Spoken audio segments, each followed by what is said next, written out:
Should be good. We're good. Eh! Well, Hello? what was That's your was that's that? your start beep. Go. Okay. Welcome everyone to another wonderful adventure in Dungeons and Fat Dogs. Sorry about that blunder.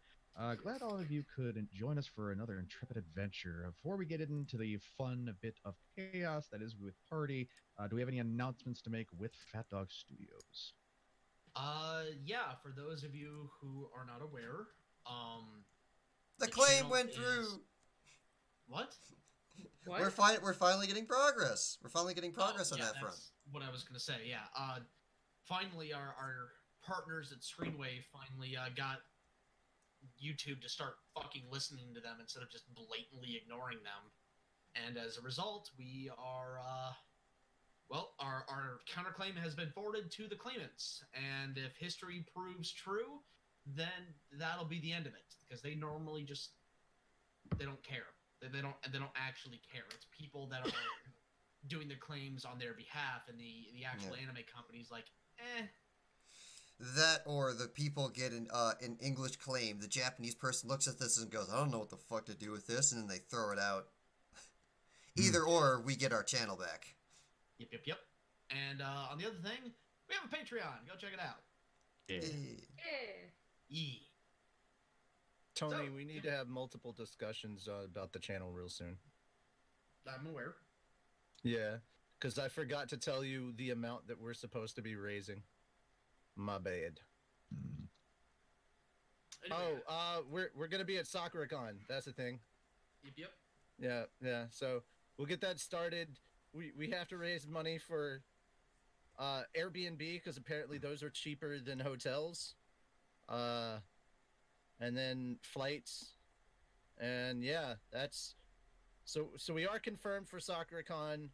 We're gonna start working on A-Con soon. Then we're gonna try for New York Comic Con, and then AWA. So apparently we're quiet. Oh well. I have no control over that. I'm sorry. Discord volume is Okay, I wasn't directing that at you.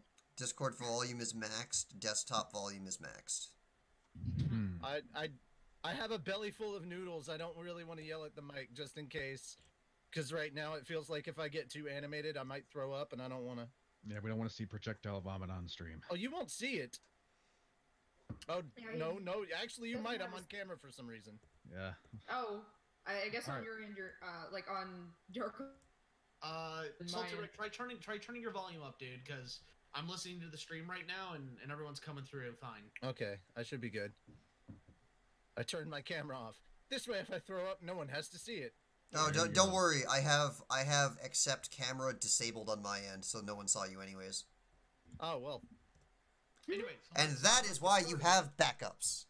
All right, so if there's no more announcements, let us dive into the wondrous world of Dungeons and Fat Dogs. Previously, when we last saw our 5 adventurers, they had just awoken after a difficult contract dealing with a nasty onkeg infestation. Their bodies and minds renewed, they tackled the day eagerly. However, Jinx had an interesting night prior, contracting some form of punishment from her strange arm teacher for not fulfilling what it desired. Deciding to collect on their completed contract, the 5 received some much needed coin, and after a review of their current stock, they decided to make a much needed purchase at the Wandswant, owned by a very enigmatic Gilliam Jamas. Doing a refill on their various supplies, buying new potions. Uncle managing to get his enchanted +1 bow with a bit of a bonus tapped in. I believe it was Leaf who Yes. decided to have his own bow enchanted, parting with his very close to his heart weapon and hopefully getting it back renewed and as stronger than before. After getting their goods renewed and refilling their stock of various adventuring goods, they decided to make a head back to the Mercenary Guild to pack up on some more coin after their recent restock had once more drained their coin purses.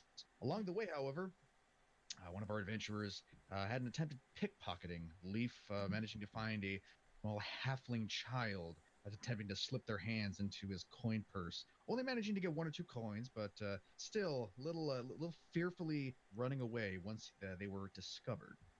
Fortunately, I'm not able to pursue this little thief. Our group continued to the Mercenaries Guild, where they accepted a rather dangerous contract to deal with a group of trolls. Managing to get there rather swiftly, our group had a rather harrowing engagement with the trolls. What was previously thought as one turned into two, and Uncle and Fu both being down during this conflict. Fu becoming rather close to the gates of death, if it were not for the dire actions of a certain Aurelia and a few echoes of his own past helping bring him back from the clutches of death. A rather emotional reunion with Aurelia's partner had the group once more return to Artelia, very battered, very bruised, and with a likely spreading forest fire thanks to a well-placed fireball by our classic Jinx. Returning to Artelia, our heroes retired for the evening once more. So we come to them, awakening, renewed. Jinx, no strange dreams. Arm teacher, very quiet. You still feel those that strange ache in your chest. Whatever maladies that arm teacher has enacted upon you are still present. Fu, your dreams, very unpleasant.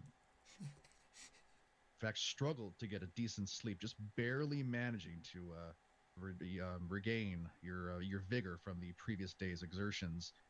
The echo of your memories after very nearly passing into the afterlife still resonates within you, riling up some unpleasant resonations of your past. But aside from that, you all wake up in the rented rooms in the Laughing Dragon. The sounds of merriment, smell of baking foodstuffs is a light. Choose the day for yourselves. What do you wish to do? So, are we still in our rooms, or we're all downstairs? You're currently woken up. If you all want to all currently go downstairs, you're more than welcome to. The ambience of the general room in the Laughing Dragon is as warm and welcoming as ever. There's a sizable amount of tavern goers, some drinking, some eating, all in a decently good mood. Though there does seem to be an air of unease among those. Even Derma Tempest, the female dragonborn who exuded such a warm and almost motherly air, seems rather tense as she goes about filling out various orders. Aside from that, there's nothing else that really comes out at an initial scan of the room. Okay. All right. So, Jinx is immediately heads downstairs, and she's just got this very demure look on her face, and she's already gonna be hitting the sauce. She's ordering drinks already, and she's just very clearly visibly depressed and just sitting at the bar. All right. Well, the ale that Derma serves you is breakfast ale. It is considerably weaker than normal ale, much more fruity. Kind of like some orange juice with a little bit of vodka thrown in. Just have a little bit of that warm. She happily serves you your drinks, and she frowns as she looks at you. Oh, dearie, what seems to be bothering you? You're normally so chipper and light-hearted. Has the other people come down yet, or is that? I don't know. Has anyone else come down to the general room? Yeah, Leaf comes down. Right. Aurelia? Yeah, I'll be awake. All right. Fu? All right. So oh, sorry. I'll just assume that Fu came down with you. I spoke over you, so please. No, it's fine. We'll just say Richard seems to be predisposed, so we'll just say that Fu comes down as well. Uncle is strangely absent. No, I haven't come down yet. Okay, Fu is still in his room. Uncle is similarly absent and yet to be seen. Like I said, I stepped over you, so he probably didn't hear you, which is why I was apologizing. No problem. But anyway, so Jinx looks up at the barmaid and just kind of, she gives a sniff and she's like, I think I caught the pregnancy. What? Derma understandably double takes. Oh, sweet. And Jinx goes, well, you see, because I woke up the other day and I was feeling really, really bad, and and I just Arm teacher told me that he wanted squirrels. Well, I got him squirrels the other day, and I woke up and I'm still feeling really sick.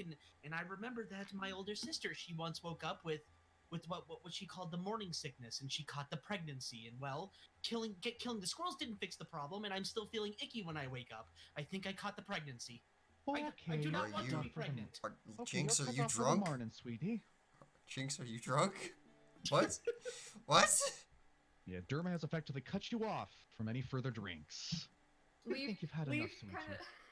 Leaf kind of just like, Jinx, do you know how babies are made? Oh, I am noping the fuck out of this conversation.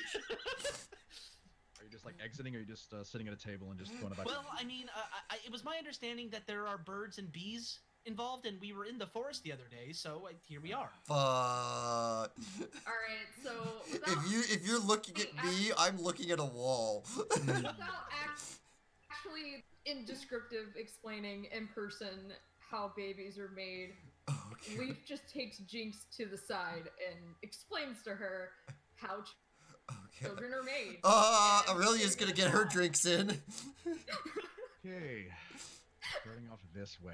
I really cannot This prepare is what myself. happens when you give us free reign. You know this. Oh, yeah. Okay. Well, I want everyone to make a perception. As you wake up, the din of the tavern starts to register. You start hearing some distant conversation. Perception. Okay. Minus. Oh, that's right. It's Jinx. Aurelia. I think Jinx will Believes hire she's the pregnant. All right. Uncle's still nowhere to be seen. Fu. Foo's still. Richie, you still with us, buddy? I'm working. All right. So I will make a no, perception roll Fu is still. I'm not downstairs. Oh, that's Fu's right. still in his room. I was about to say that's what I said. Foo's not He's here. still in his room mulling over like the Right. bad night of Yeah, lack of not much sleep. Brain fart on God's End after abruptly having the subject brought to childbearing. All right, none of you really pick up anything distinct. However, Jinx, you managed to pick up what sounds faintly like something hero of Bexley. Huh. Oh God. Aside from that, nothing else really seems to register from any of the tables off to your right. So, I assume so. Leaf. Leaf did not hear it. Shockingly No. enough, with Leaf his gets done describing how babies are made. and Derma's just moved on to And another Jinx another goes, patron. "Oh, so Arm teacher got me pregnant. We became one, and now I get the ickies in the morning." You did what? Leaf's just like, no, that's not. And then Jinx cuts her off. It's turns- apt that, cuts- it is apt that Jinx thinks that you can get pregnant from the hand, because I thought that as a teenager for a while too. So once Jinx says that, then she hears the hero of Bexley, and then Jinx turns and just unceremoniously goes, "We saved Bexley! What? Who's taking our name? That's ours." The majority of the room turns to you at your abrupt declaration, and a rather portly-looking dwarven man sitting at a table nearby looks to you. Hey, you're no hero of Bexley. I spoke to him last night. Showed me the proof of his deeds. The blackened skull of some fell demon etched with dire runes. Where's You your wanna know why proof? that skull's black? Because I burnt it. Really, where's your skull? You got any proof? Because until I see some proof of your deeds, you're no heroes to me. Oh, really? Jinx raises her finger with a little ball of flame above it. Let me show you. Leaf's The like- DM is goading us, and I'm not liking where this is gonna end. Leaf's Are you like, trying to intimidate? Yes. All right, make an intimidation roll. oh God. Here we go. Bye, everybody. This was the last episode. We're all dead. Magic Oh. shoes goes off. Dwarven man looks at you, and what initially looked like an unintimidating young little girl quickly brings a sobering gulp from him as he sits back down. Fight, I won't speak anymore, but you're still no heroes to me. Yeah, What hero- talk We're like gonna that, go- Sit we're your- gonna sit go- your ass down. We're gonna go steal that fucking skull, aren't we? Dermot pipes up behind you. Sweetie, I understand if you're having a tiff, but I'd appreciate it if you didn't threaten my bar patrons inside my bar. Sorry. It's the hormones. This baby is making me crazy. Damn it. No. we. I love how you have officially reached the point where you're hurting her in real life. Let me put that on vibrate. Sorry. That ringtone is exactly what's going on right now. God damn it. Let's see. What is least passive perception? Right. All right. No one else's passive perception isn't necessarily that high, but Leaf, being a deer, has a pretty decent passive understanding of things around him. Leaf, you do manage that table that Jinx had previously threatened the in-goer at. The dwarf has currently gotten up from his table and he's whispering to a rather, much larger group in the corner, and it looks like a corner booth. They're all starting to send rather dour looks in your direction. Not saying anything, but clearly in distaste. They're all a mix of humans, dwarves, and looks like one halfling. Comically short compared to the rest. Comically short. So, I guess, can I try to make a roll on, see if I can hear what they're saying, or Sure. like, Yeah, you've noticed this, so you'd be more actively like, what the heck's going on over there? So you can make an active perception roll. alright.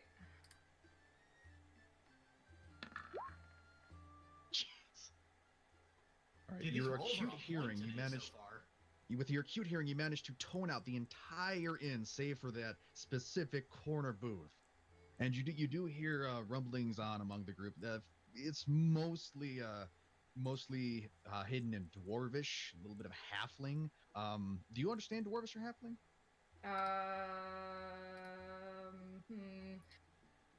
I know Elvish, but not Dwarf. Oh, yeah, Elvish, Sylvan, and Condom. No Elvish, sadly, but you do hear some common thrown about. The original dwarf saying, "Believe this? They don't. They think that the hero Bexley has shown was a fake. What kind of hero threatens somebody like that?" Yeah, and you just hear like this general like, yeah, I agree with you. And they're generally in distaste of you. And dwarf comes back and says, "I swear to God, if I knew where that hero Bexley was, I'd have him come here and show them what." Oh, One of the other humans says, "Yeah, didn't he say he was going to Kelhas? I don't think he left as of yet. You think we should find him?" And they all fall silent as they seem to sink into their very heated discussion in Dwarvish, which is very crass, almost like German, very aggressive. alright. So, hearing all this, Leaf goes to Aurelia and tells her exactly what they said. That he was not going to say it out loud for Jinx to be able to hear. Because Oh, she would have yeah. killed him. Exactly. Straight So- up. He goes to Aurelia and kind of pulls her aside and tells her what he could understand in the conversation of what. I will say, as you're doing this, you do notice a human and a halfling from that corner booth have gotten up and they have made their way out of the inn, as you discussed with Aurelia.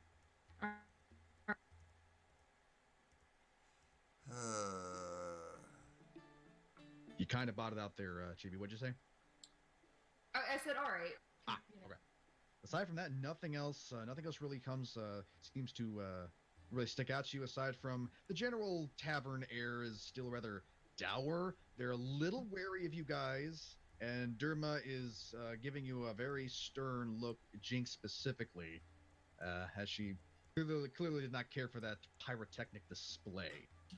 Jinx doesn't give a fuck. She's just drinking. She's just drinking more. Yeah, you have been cut off, so you're only being served various juices and occasionally milk if you You decide. think Jinx? No, just giving her juice. She doesn't realize the difference. Yeah, no. So, with the information, does Aurelia say anything, or Can I get Cream to follow those people? I'm mad. Can you get Cream to what? Follow the Cream. people. Follow the people that were leaving after that said that. Sure. Just like to tail them stealthily. Yeah. Okay. Yeah, Cream can go ahead and do that. I'm assuming did you currently have Cream out, or did you have him unsummoned? No, I would have had him. Actually, is Cream a boy or a girl? Yes. yes? Fu walks down from his. Fu walks down into the common area from the room about this time. He looks around. Are people looking weirdly at Jinx still? Not as much as they were, but there still are a few wary glances thrown in her direction. Is Derma's one of them lady in charge? No, Derma she's calmed down because she's got new customers coming in, so she's fallen back into the Okay. the rhythm of serving her business. Noticing that, Jinx will just yawn. Oh, Jesus, I didn't mean for me to yawn at the same time. He'll like, all right, what'd Jinx do this time? Fu or Jinx turns to Fu and goes, "I'm pregnant." No, Leaf's just like, don't listen to her. Jinx, Just- all right, Fu blinks twice, walks right up, smacks her in the back of the head, sits down beside her and says, "You haven't had sex, you moron." And now it starts. Have fun with this. Oh my god. Derma is looking over to you with an understandably perplexed look. You have a feeling she's thinking, like, why did these patrons He come looks to my right bar? over. He looks right over at Derma, sighs very heavily, and just like, I'm gonna need two of the strongest drinks you have for this conversation. They got a double. I'm only You serving get morning. nothing. I'm only serving morning ale, sweetie, so that's all you're going to get until the evening. I will give you 2 large pints, though. Thank you. I will need it. And he begins to actually explain the concept of penis and vaginas, like That's goes into the Leaf medical already did conditions. Leaf already. Oh, I thought you said that two people become one. I thought. No. Oh, okay. No, Like they come I together. wasn't. Yeah, I wasn't going to fully explain like in person, but Leaf explained everything to Jinx already. And Okay. Jinx just misinterpreted. All right, so he's gonna be like, "How do you think you got pregnant? Well, arm teacher, you know, and You can't get pregnant from an arm. well, then explain the morning ickies. You had a shit night It's been and a several shit nights. previous day. So, Leaf goes to like You could just be sick." yeah, you know? Leaf goes to like maybe like check like her temperature and like and try to understand what she means by having the ickies, like because all she said is I just have the ickies. What exactly does the ickies mean? Maybe she just needs to have a good poop. You I all mean- abruptly hear a commotion coming from outside as a new patron comes in, the door opening and giving you a better sound of such. Sound of crashing wood, a few sudden exclamations, and a loud whinny of a horse. Oh Your God, what the commotion fuck established now? after the inquiries. Oh, and also there's some guy claiming that he's the hero of Bexley when we very clearly saved Bexley, so I threatened to burn them alive. Yeah, and that was Fu smacks Jinx in the back of the head again.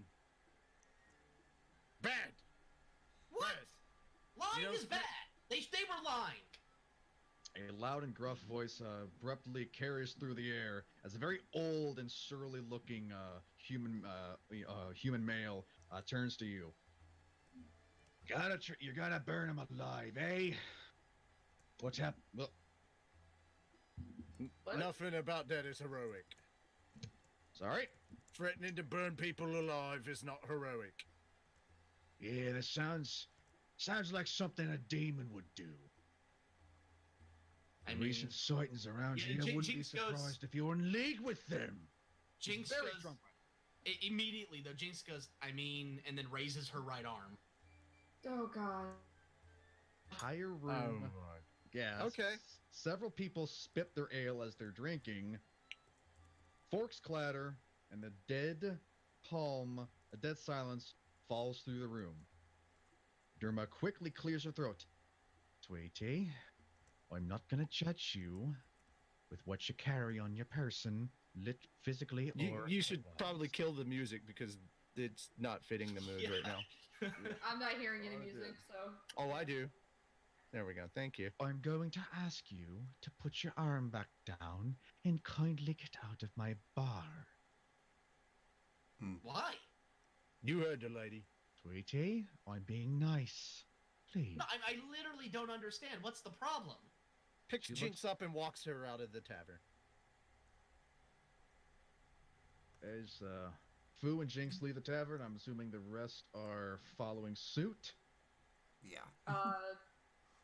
This is Yeah, GTFO time. Leaf, not after Leaf, like, showing a display, you know, a disgust of the whole situation. You know, not really saying anything, but it's kind of very, very, very that this behavior was just Right. kind of just and As you walk- leave the yeah. tavern, the old man stands up. See? I told you she was a demon. That's racist. Yeah. So with Leaf being the last Food one drops- out, did he hear no, no. that? Food drops Leaf outside, turns and re-enters. Excuse me, Wait, what? Leaf? You mean Jinx? You all. Oh, sorry, not you Leaf, all but heard Jinx. that. Jinx. It was very loud, and it was pretty much as the door was open as you were leaving. So yeah, you all heard that. Oh, Foo's coming back in, but without Jinx this time. Okay, you enter the bar. Derma throws you a very wary and warning look. Tosses Dermot a gold. Thank you, darling, but still, you start anything in my bar, I'm going to get the guards. Not here for a fight. Not here for a Mm. fight. Yeah, for a Excuse me, slap. sir. I think you need to understand the difference between stupid and demon. Who are you She's not talking to? stupid. The guy that said demon, The old that man? guy, whatever. Yeah, that old man. I straight up got a cursed arm, not a demon, just really stupid and doesn't know how to be social. Turns, walks right out the door. And as you walk out, it says, "Yeah, cursed with a demon." I'm going to light him on fire. No, you're not. Leaf just basically grabs a hold of Jinx. And Jinx yells, "Don't ever be alone!" I mean, Fu was planning on looking back inside and asking him if he wanted to come outside and say that to his face. He is very drunk. You get the idea that he probably can't even put his left leg in front of his right. well, Leaf He basically basically he's gonna stick his head back in, look at Dermot and say, "Thank you for your hospitality," and leave. yeah, Leaf basically just because Leaf understands what discrimination is, and Leaf basically just tells Jinx it's just harming someone else because they don't understand. It's not worth. It's just not worth the time. I mean, to Hey, be sometimes- fair, Jinx did threaten to like immolate people, so she kind of had this one coming. Specifically him. Yeah, but this wasn't the specific person. Like this, like and saying that someone's a demon just because it's like Leaf, I need hey, you to make a dexterity saving throw. Who? Leaf, I need you Leaf. to make a dexterity saving throw. Okay. Because of your alert feat that you managed to notice at the last second, but still, make a dexterity saving throw. I think it is. Where is it? Okay. Is somebody trying to hurt Dear Boy? You don't know. Oof. We will in a moment. Okay. As you're speaking, you hear the whistle of wood through the air, and you hear the whistle of something through the air, and you turn at the last second. You notice it, but your reactions aren't quite quick enough to actually move out of the way. And a wayward piece of what looks like a shattered plank cracks across your head, dealing you 1 point of bludgeoning damage. Oh, okay. Off in the distance, you can see what looks to possibly be the source of that previous raucous, eruption from before. Looks to be a very sizable cart with what looks like 2 or 3 people presently ripping into the cargo and throwing it to the side, and it does not look like a normal cart.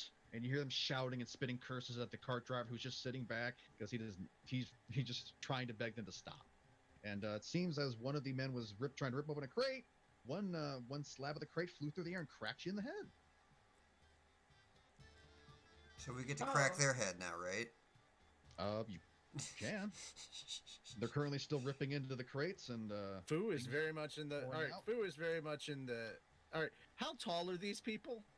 They look to be a human, an elf, and another human. So they're about like shoulder height to you. So, like, if I grab them by the back of the collars and pick them up like a foot and a half off the air, a foot and a half off the ground, like that wouldn't be too terribly difficult for Fu, right? No, I wouldn't say. I'd say make an athletics roll, but it wouldn't be a difficult effort. Okay. I'm rolling a d20. Well, shit, that wasn't. I don't even know how to add my athletics to begin with to that. So. All right, your athletics are currently +7, so that is a 10. Okay. I don't know if that's a success or a failure for just lightly picking some people up. So you walk up behind him and just pick 2 of them up? Yeah, that's basically. All right, you do manage to grab them by the scruffs of their necks and pick them up. You feel a twinge in your right bicep, but it's probably not going to bother you in the future. And Slept on it wrong. I mean, the elf looks to be man. He's just like, what the fuck? The human quickly looks to you. Hey, what the fuck are you doing? Let me go! Let me go! Are their little feet just kicking in the air? The elf, yes. The human, he's currently trying to reach behind you, like punch at your arm. Currently, the third guy who's defacing it, the other human, he stops and looks around frantically and grabs a large section of splintered wood and holds it up like a weapon, not engaging, but very, very warily staring at you. What's the driver doing? He is standing at a distance, wary to even approach. See, you are very intimidating. Okay. Yeah, he is. Did you hear the nice man ask you to stop? I heard him. You don't understand. He's delivering to that tiefling freak, Gilliam something.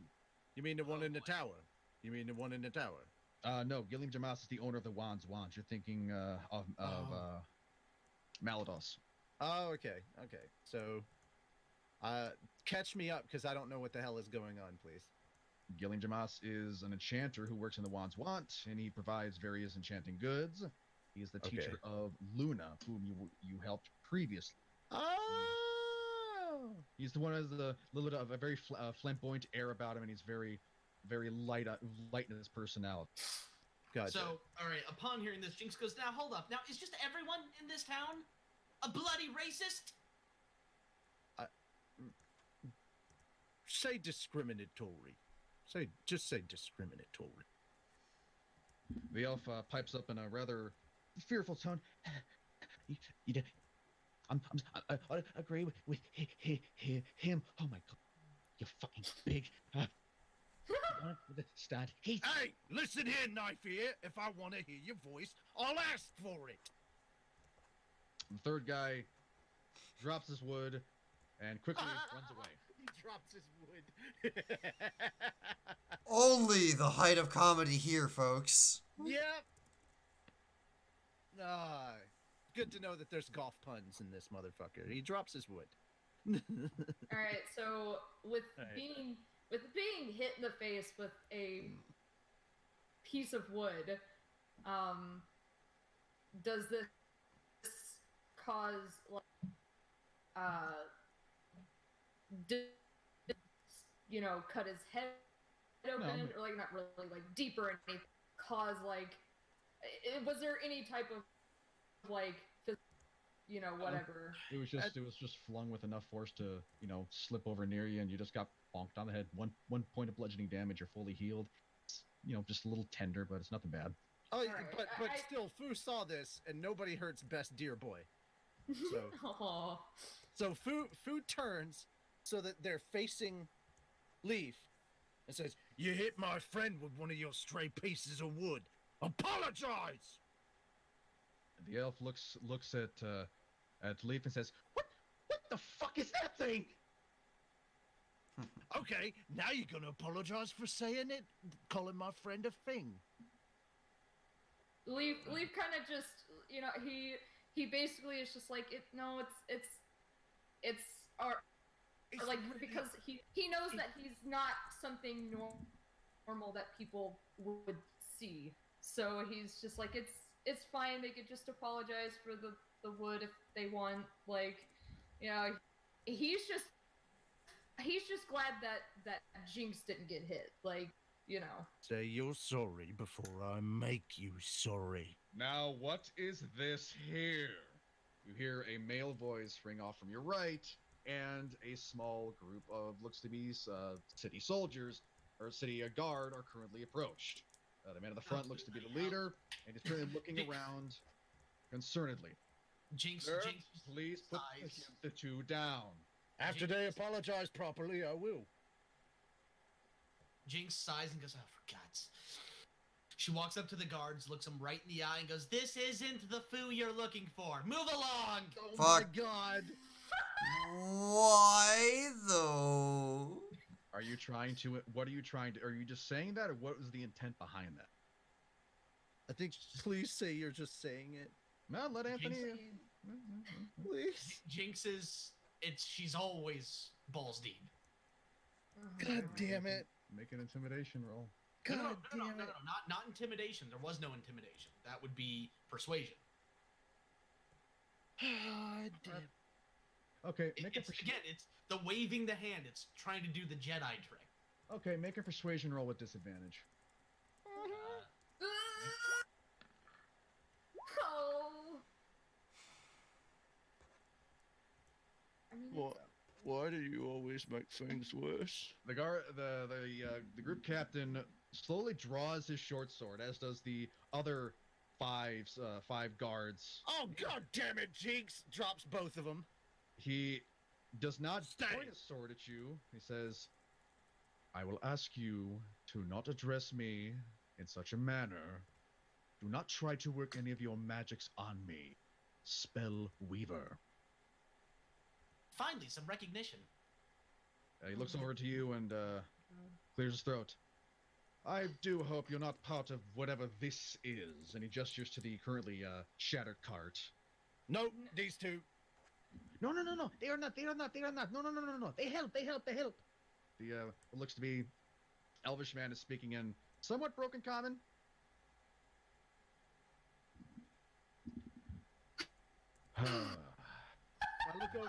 I look over at the captain and I'm like, "Sir, I am more than willing to explain the situation if you would like to calmly do so." You know what? I have more on my plate than a simple instance with a cart. I'm just going to write this off as a minor assault. I'm assuming the two individuals in your hand Oh no, You're I part of dropped them. this I assault. dropped them when I said "God damn it, Jinx." were in your hands, Yeah, were in my hand. Yeah. whom are currently running away. So, I will have the city guard handle this.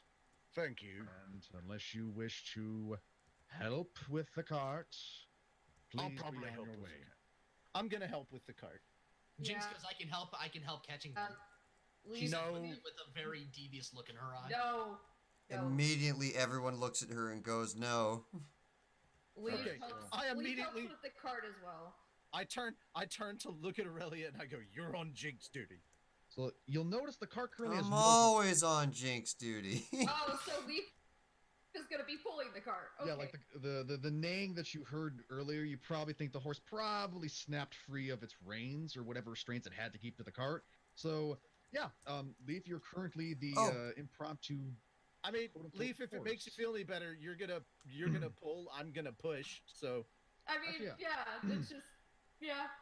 And Teamwork. Both of you make an athletics roll. oh, good God. You said my athletics is a what? A +6? +7. You're a strong +7. boy. Well, I am strong boy. fuck. How far away would the horse be? Oh, Because I don't think I'm gonna. thank God. Strong boy. Can I, like, dude, it fucking fooled me. It was not a 2 on my screen. Okay. But, Yeah. So you know, nothing catastrophic happens. Leaf, They balance each you've other. never- The roles balance each other out. Yeah, It's it's just just- I'm doing more work than you. Leaf, you've never done this, so it is very awkward. Like every time you normally take your normal gait, your back feet clip against against the bottom of the cart, and it's very awkward. And you think, why? How in the heck do horses do like that? Idea just passes your mind. So it takes about 10 minutes to get to Well, I mean, William Jamas. us Cheertar don't have to use carts, so And, this is weird. awkwardly, the cart driver has hopped into the driver's seat and he's giving encouraging words. Yes, good, go, dear, yes. So he's trying to help as best as he can. Oh, that's wholesome. He's doing his Kanye best. You you do soon get to Gillian Jamas's store, and the Wandswant is currently defaced. You see red paint splattered across its front, and words called devil blood, child stealer, deceiver, painted in the similar red paint across the front of the store. And there doesn't seem to be anybody immediately around, but there has been a slight gathering of a crowd looking at the currently defaced storefront of Gilliam Jamas. And the driver says, "Oh no." Mm-hmm. Okay, Fu would like to walk up and knock on the door. Just You knock on lightly the knock door? on the. It opens with no effort, Oh, and you hear just from from inside, knocking? Okay. Oh, you hear from inside. Oh, let me guess. You think that I stole your mother, don't you? In the Um, back. Pretty sure you didn't. That's a whole subject that I'm not ready to talk about with anybody. You quickly see the head of Gilliam Jamas dart out from the back room. Oh, there's a familiar face. Oh, Yeah. You would Do- not do- believe the day I've had. I, judging from the outside of your establishment, I could take a guess. Do you have Yes. like a bucket and some water? Oh, don't worry. I'll get rid of that with some simple prestidigitation. It's just, Uh, well, there's been some recent disappearances over the recent week or so, and well, the horns, the black skin, glowing eyes, and magical know-how, and not to mention my recent student was a drow, so naturally they assume I'm the culprit. Been there, lived that. I'm a giant. All right. Real quick, on the outside, the rest of you, did anybody follow Fu into the store or no? I'm technically still standing in the doorway. All right. Did anyone else like follow him, or are you still standing near the cart? Well, since the cart is attached to Leaf, Leaf did not walk the cart inside the door. exactly. So, All right. Well, you all start to hear a din of a gathering crowd as more individuals start to step in across the street from you, and a tomato suddenly screams through the air and splatters on one of the windows to Gilliam's shop, and you just hear an exasperated sigh from inside. Oh, good. They've brought more fruit.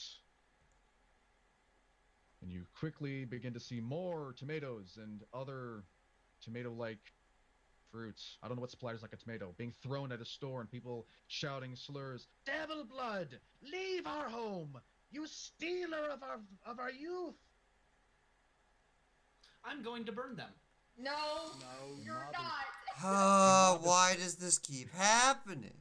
An angry mob is quickly starting to form, and Gilliam Oh, is perfect. walk- They're packed together. No. One fireball. One fireball. That's all it Gilliam, takes. Gilliam has walked to the front and is currently peeking, to your side, between your arm, and he You gives want an me to call the exasperated guards? sigh.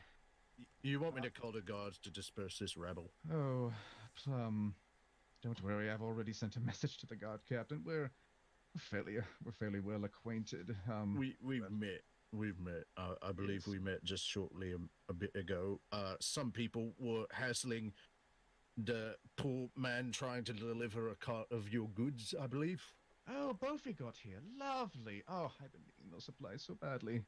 You should just be able to leave the cart outside, and he'll load them in by himself. Not with this mob around. I wouldn't trust that. Until the guard captain gets here, w- I think we're gonna kind of stay here and just try and help maintain the peace and make sure that nothing happens to you or your man and and the wares that are being delivered. Mm. We're basically just mild security at the moment to make sure things happen peaceably. Okay. Yep. Real quick, as you're speaking, you Mhm. hear someone shout in the back, "Death to the devil blood!" And with Oh, that, we're going to no. pause, and Okay. I have to address a few things. My bathroom emergency. So, brief break. Potty Yeah. emergency. Cool. Yes. God has Mick Boom Boom. Hmm. Okay, so anyway, All right. Well, while we're on that, we have a Patreon. Do you know that we have a Patreon? Because we have a Patreon. I wish I could just play the commercial. Like I wish I had the commercials separated and I could just hand it to freaking to to Darkon and just be like, "Here, play this. This is our intermission." Cuz it's so silly. By the way, guys, if you didn't know, we're on Vlare. You should check us out on Vlare if you haven't already. Do we have like comments going on right now that we should respond to, or is it just nonsense? Hello? Hello. Do we have comments in the chat that maybe we should like respond to or anything? Do we? I Does don't know. anyone have eyes on comments? Yeah, Okay, see, I guess I gotta go do that then. Yeah, you're the stream dude. Why why did it look like Goofy was yelling at me? Jesus okay. Christ. That's just a video that was there and I'm like, "Oh, okay. Well, that's a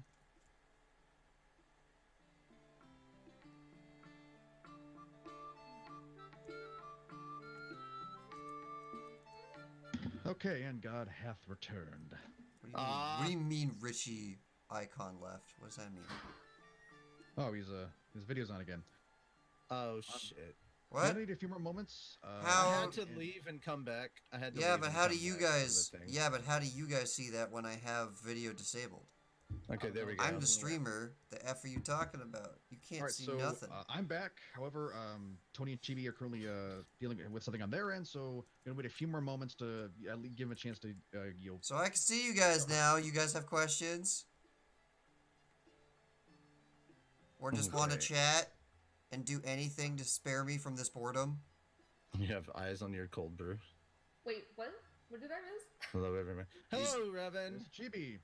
Where's Calvin when you need him? I know, right? Where is Calvin? I tried to get him to join us for the Flare live stream. I don't know if it's still going on. You meant the menu icon. Yes, I know. Chibi, we have you. Yeah, sorry, I had to quickly use. Tony currently predisposed. I mean, to be fair, all Jinx has done is make things worse. So, I didn't know that he left. Jinx. you just put a muzzle on Jinx? I mean, the muzzle's not the problem. Her actions get us in more trouble than her words. It happens. Yeah, I didn't know that Tony had left.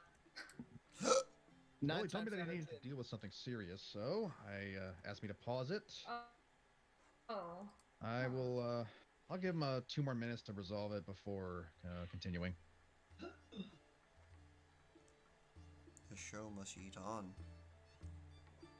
Don't Eat ask where that. Hall. Don't ask where that came from.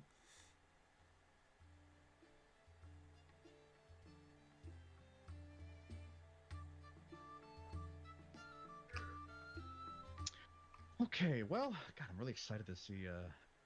Hopefully, get through the rest of the encounters I got planned for you guys today. I'm really excited. Yeah.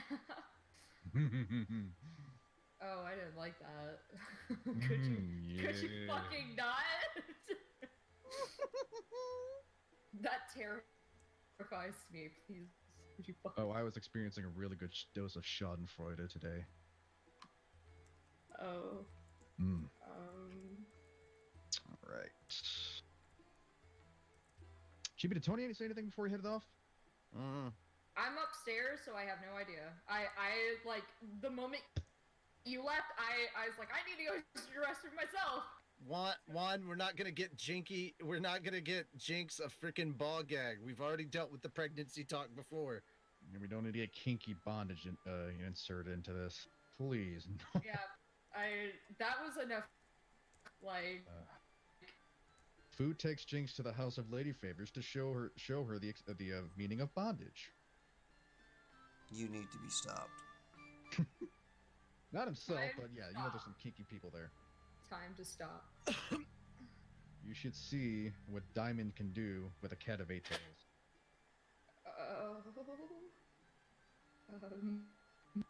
Hmm. Oh, don't worry, she doesn't break the skin. Okay.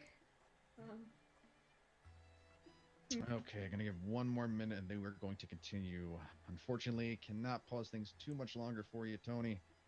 Things are gonna get a little stale if we keep things paused. Fuck him. I mean, that's your job. He's a really close friend of mine, almost like a brother.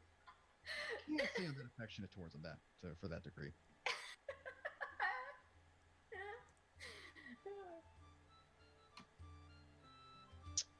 Okay. 40 seconds. Come on, Tony. What, are you getting abducted? Carson. Oh, Carson's not here because he just Reasons. Yeah, just reasons that personal matters. Yeah. And I can understand that. I told him, like, if they do a bait, he may hop in later in on the stream, so I left that open for him. So you may be able to enjoy the dulcet tones of Uncle Bator properly. Yeah, if he's feeling up to it and we're still in the session, he can come in. Never discount someone unless you concrete say they're not going to be here, because as Richie did last time, you can always hop back in, middle of the session. It's like a little surprise, like a Jack in the Box. Good Ooh, Lord. Jack. What do you think of a Jack in the Box mimic? Oh. All I can Oh my think God. of is the Question: does the mimic serve Jack in the Box food? Yeah, that's what I was about to say. Because if not, then I care nothing for it. That's still That's what I was interesting. just about to say too. I was about to say, wait a minute. If it's not serving me their curly fries, then clearly I am not on board with this. All right. Well, unfortunately, it's been about 6 And this minutes, is 5 bullshit, and I minutes. do not care to know it. All right, so we're gonna continue. Sorry, Tony. Gave you about 6 minutes, so gotta continue the show without you, buddy. All right, back to the matter at hand. Sweet, Jinx isn't here to make things worse for us. So, ooh, that is the wrong soundtrack for that. That's okay. We don't need a soundtrack. We're all good. Well, if it's too loud, you can't turn it down on your end. Oh, I can? Cool. Yeah, you can. Thank God. You can go to settings and turn the master volume off and Anyway, so again, we picked up where we left off. You hear somebody shout, "Death to the devil blood!" And you don't. There's no silence. You actually do hear a few aggrieving, like, "Yeah, yeah, yeah," and that Fu gathered crowd from previous is starting to thicken. sighs. He's like, Gilliam just says, you might want to go back. You might want to go back inside now. Oh, don't worry. I am more than happy to watch and let you do your thing. Please do make them. Don't kill them, please. Some of them are actually my customers. Wasn't planning on even hurting nobody, just kind of standing in their way. Fair enough. Okay, so the mob itself is rather sizable. They're actually taking up about half of the other side of the street that you're currently on. It's not a main walkway, but not Okay. small either. Foo's just gonna turn around, stand in the front of the door, cross both his arms, motion for Jinx to move the cart to where it needs to be so they can start offloading. And he's just Okay. gonna stand there. He's just gonna stand there. Or I'm Jinx sorry, or not Leaf? Jinx. Leaf. Leaf. Jinx is going to valiantly try. No, And I can do it. I can do it, muscle teacher. Foo's gonna tell Jinx to help Leaf with making sure that the goods are delivered properly, and to be careful. He specified, be careful, be very careful. It's Yes, delicate. please be careful. There are some things in there that can go boom. Oh. And we don't want you to go boom with it. Me neither. Me neither. No boom. No boom. As the elf is frantically waving his arms on top of the cart, Okay. for some reason not having gotten off. You should probably help so everything goes faster. I'm just gonna stand out here and look intimidating and try to make sure that nobody hurts anybody. Yes. Yes. Okay, so do I need to roll intimidation against the mob? Yeah, if you're trying to essentially, face off against them, roll for intimidation. What is my thing for intimidation? What am I adding to this? Sorry, I'm trying not to open too many windows at once. All right, it is currently a +7 for your intimidation. Okay, so I don't have to change anything. Nope.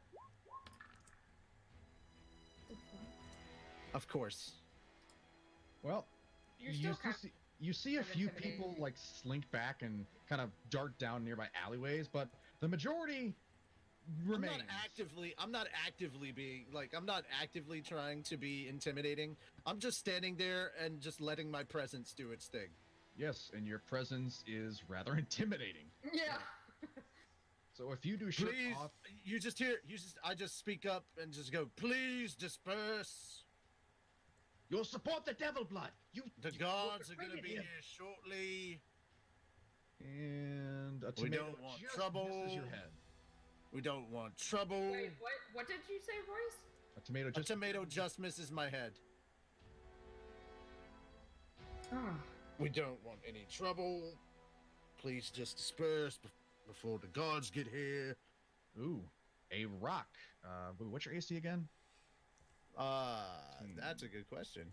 All right, AC 16. A rock actually flies out and cracks you in the face. For wow, 1 bludgeoning damage. So it cracks me in the face. I Yes. stop in mid sentence. I look at the rock. They're dead as fuck. I look back up. You can see a corner of my mouth grin up, and it goes, "Please, is that the best you got?" Oh shit. You actually see a few pitchforks start to raise up from the crowd as a few. I killed a troll yesterday With that, with my you hear, bare hands. with that, you do hear a voice. Get him! And the crowd lunges forward towards you. You're gonna need everyone to roll initiative. How far? Seriously? All right. Fuck you. I thought we were waiting on the guards. You just wanted You to have us are. fight a random group of. Events have unfolded while you guys have been away doing contracts. I Artelia think is he not just in the wants us vacuum. to fight. Is Leaf and Jinx still Oh, right. Where's that button? helping with? Oh, that's right. That's right. Hang on. I've got to move everything over. I forget I'm not on roll 20 with this. So sweet. Okay. I pulled up my character now. I have initiative of +2. Okay, cool. Okay. Sorry, I had to go over to D&D Beyond because I'm sitting here trying to look for the wrong thing. So is Leaf and Jinx still? Okay, there we go. Yes, I'd say you're still pulling the cart towards the back of It's been a minute since I store. played D&PD. It's mostly been Dungeons and Demon Slayers. All right. I am in So- place of the horse. Yes. If the northern part was like decent looking, so that's the one. Be the horse. Be the horse. You are the horse. Be the host. And Uncle is not there, sadly, and Jinx is currently trying to push from behind. The motley crew. Citizens rolls. Oh wow. And of course I did not. Nope. Alright, we're just gonna make this one blonde woman the essence of the mob. All right. Sweet. Rishion, what's your initiative? Mine? Yes. I rolled it. It's right there. 14. It's 14. Oh, 14. Sorry. Yeah. And Aurelia's was 9. 15, 9. I wonder. Leaf, roll what- your initiative. Thank God the Oh. mob seemed to have rolled I shit. wasn't sure that we would have to do it because we're not. Well, it's more for just having it in the order. If you don't, Alright. if you're not doing anything, you can still do as you want. It's just to get you in the order in case you decide, oh God, things are happening. I should probably help. Just to, to get you in the machine of things. Jesus. Okay. And Leaf, you are really helping quickly get all that stuff in place. And Jinx with an 8. All right. Okay, so Leaf, I'm assuming you're still helping with the cart. Well, yeah, that's Okay. But I mean, he's attached to the fucking cart, so All right. I will say. it would probably take an action for him to even get off of get the cart detached from Yeah. him. So since you're dragging that, and if you're using all your, are you using all your movement? Like a dash? Well, I would think that we are like in the back of the place, so This is happening as you're turning towards the back of the store. all right. Well, does he hear the? Oh yeah, the mob? that was like hollered in anger. So All right. yeah, very So audible. I mean, they said it'll take an action for me for Leaf to detach the cart and. Yep. I mean, I wouldn't say that he would have to use all his speed. It's not. He's very far away, but he will have to jump over this fence probably because the cart's in the way. Yeah, probably. And I will say, if you do want to drag the cart, you are going to take a negative 10 to your movement because it is fairly heavy.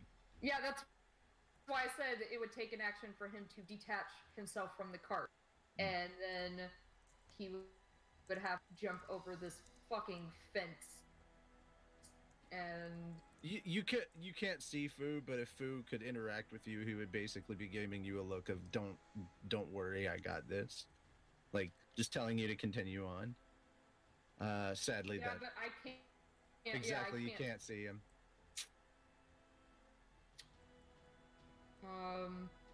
But he can see Aurelia though.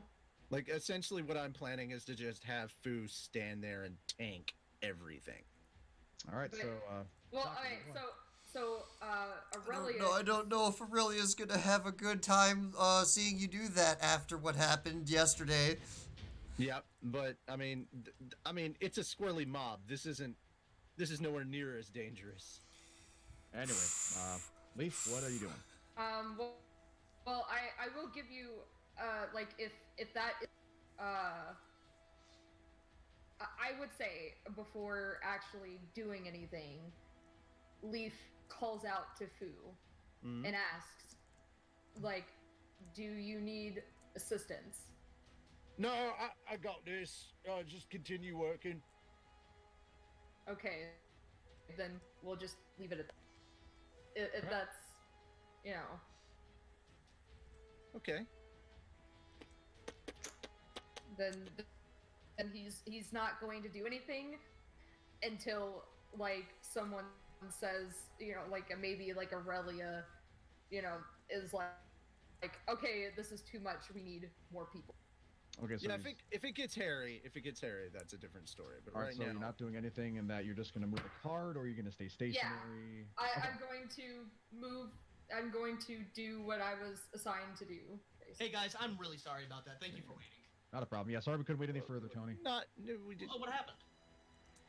The Angry the mob gathered- is attacking Fu. Essentially. So, angry mob gathered outside of. Perfect.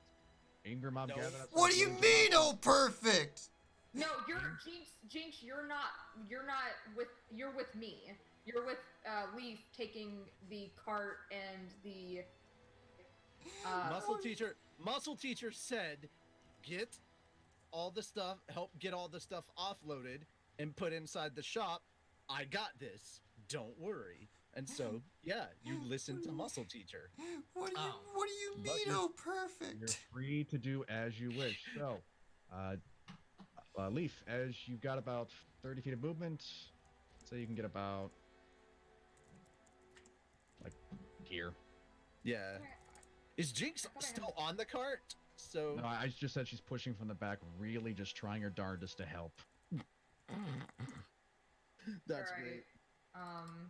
Ooh, shit. I love that. That's beautiful. So I guess. All right, so you can move the cart that way. Yep. Sweet. Helps if I select now, doesn't it? to here. Yes. Can you rotate? Yeah, I was gonna say, rotate the cart, please. All right. Now I'm not going to move Jinx because since Tony's back, that's going to be within his purview. And let's face it, Jinx would probably logically have a wait. I should do this thing now. God damn it! Oh shoot! Don't Alright, give who- Tony options against the mob. Come on. All right, Foo, your turn. So these so people are. Not your turn yet. Yeah. Okay.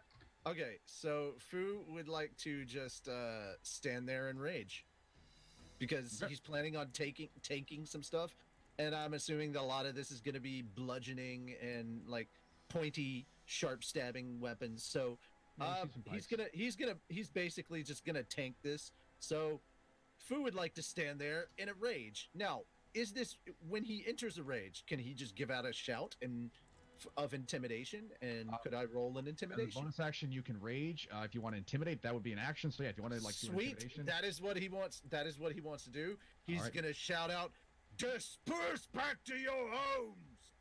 Essentially. all right, shuck that die. Okay, and roll. That's a 21. Not That's bad. much better. You That is actually much better. a few numbers of the mob actually do shirk off, and as such, that Tony, put your marker back where it was. Shouldn't his marker saw be that. where I'm at? No, Literally, while he's saying this, he is entering a rage, so he's frothing at the mouth and his muscles are getting more ripped. So I figured that helps with the intimidation as well. So we'll Yeah, count that as Well, part of. You made it again, raging. I'm just trying to add flavor to this. Yeah, Oh, yeah. essentially. But, The- Oh, okay, wait, no, back it's to the point of the matter. skill. The reason I didn't bring Jinx with the cart is because Tony is back here, and I'm not going to railroad someone's character. He's back in control of Jinx. So I paused her there, because let's face it, Leaf is a strong boy. He can probably pull that cart like a mofo. Jinx is a strong, independent centaur. Though I rolled a fucking 6, so All right, Fu- so Fu is a strong, independent giant who don't need no help. You're currently ripped and yoked as hell, like Super Vegeta. Straight up cock diesel. All right, so with that, you're pretty much just standing stoically in front of the door. And then frothing, raging. I did kind of almost the Super Saiyan pose as I raged up, and then I crossed my arms back over my bulging chest again, as if to Alright. say, "Now who wants some?" All right, yeah, and with that, you do scare a few of them off. Aurelia, Nice. your turn. Is No, it Aurelia or is it Jinx? Because no, Aurelia. Nope. Aurelia rolled a 9. Aurelia You're an rolled- 8. Okay, for some reason she's. I'm not on the turn order, but yeah. Yeah. You are for me. Not for us. For some Well, reason. Aurelia There you is are. gonna. I don't know. I don't fucking know. Well, I know what I'm adding to my spell list next time Well, you because can see, you can basically see that Fu is trying to as peacefully, like it's kind of obvious that Fu is trying to peacefully get this. Oh, wait! I can do that once a day without a spell cost. Yeah. So yeah. Aurelia's gonna look at the two people closest to her and do the racial version of Charm Person because tiefling, and that's the way I built her. Okay. It's a level 2, so yeah, it's 2 people. Number to beat is 13. 13 Wisdom what? wisdom saving throw. How wise are? How wise Why are is these it? people? Why is it when large numbers of people gather together they become stupid? Herd mentality. All right. Yeah. That is a 19. They actually God. resist. They're Well, so much for too that. engrossed in their There's two rage. there's 2 people that I fired off with charm person. What about the other one? Or did you just roll once for both? With this, it's a mob. Okay. So I'm Yeah, only rolling I'll ones. accept that. All right. It kind of makes it So tricky. they're too mad to listen to magical Yeah. bullshit. So, like Okay. it's like technically if it went off, you would have gotten 2 people immediately instead of 2 rolling and then Yep. maybe All one right. getting into one. Then that's what I tried. Aurelia tries to help out. Aurelia tries to help out without resorting to like using up spell slots, but it doesn't work out too well.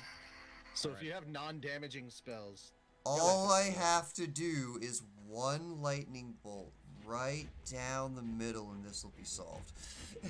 holy shit! Come on. Yeah, Don't yeah. worry. That's planned like Z negative 2. Okay, Alright. I was fixing to say, don't. We're jinx not us. we're not So- going Jinx that is route. about to do a Jinx thing. Well, actually, Yeah. what is Jinx's dexterity? +2. Actually, yeah, Jinx goes first. For the Oh mob. god. Yeah, God damn it. Ty is based on dexterity, and yours is higher. Oh boy. Jesus. They haven't done anything yet, Jinx. Yep, all of them That's is right, throw they haven't. and yet. throw tomatoes. All they've done is throw tomatoes, and I can tank a couple of pitchforks. I'm not afraid of pokey objects. And literally, the last thing Muscle Teacher told you was to help with the cart. Yes, but Jinx. Yeah. And hold on. And when at the beginning, because I don't think you were here for this, when Leaf was talking to Fu, No, I Leaf wasn't. asked Leaf asked Fu if he needed help, and Fu just straight out said, "No, I got this. Continue with offloading the supplies. That's more important." True, still player agency, so what Anthony wants to do with Jinx, Anthony can do with Jinx. I'm just letting him know the situation. No problem. Yep. Jinx. Is gonna fuck things up for all of us. Don't know happens. that. Jinx turns to teacher and goes, "All right. So helping with the carts is helping with these people because if they're not here to fuck things up, then the cart can be unloaded without problems. Where's that So- button of "I'm going to jail"? Death and destruction, or she's Jinx, I looking. need you to She's make a looking at wisdom Aurelia. saving throw. Jinx, I need you to make a wisdom saving throw. Wisdom. Yes, wisdom. Okay. Fuck, do I have to restrain Jinx? Oh no. Mm.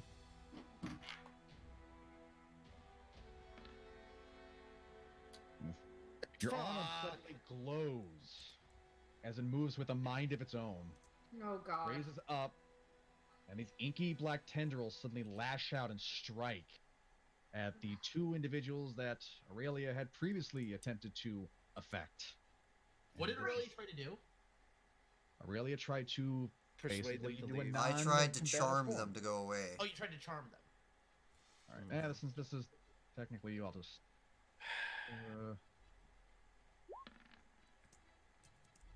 And commoners are not that good, so that hits. So this is part of you. I'm not doing the emerald, so.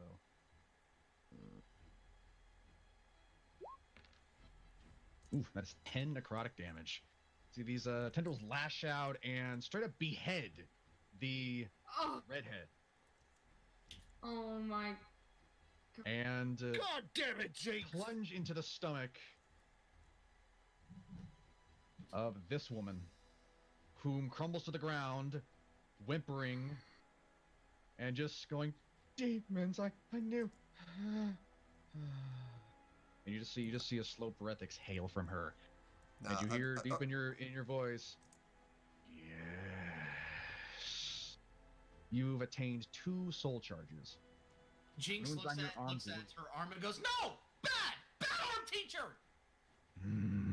You may not fulfill the bargain, so I am.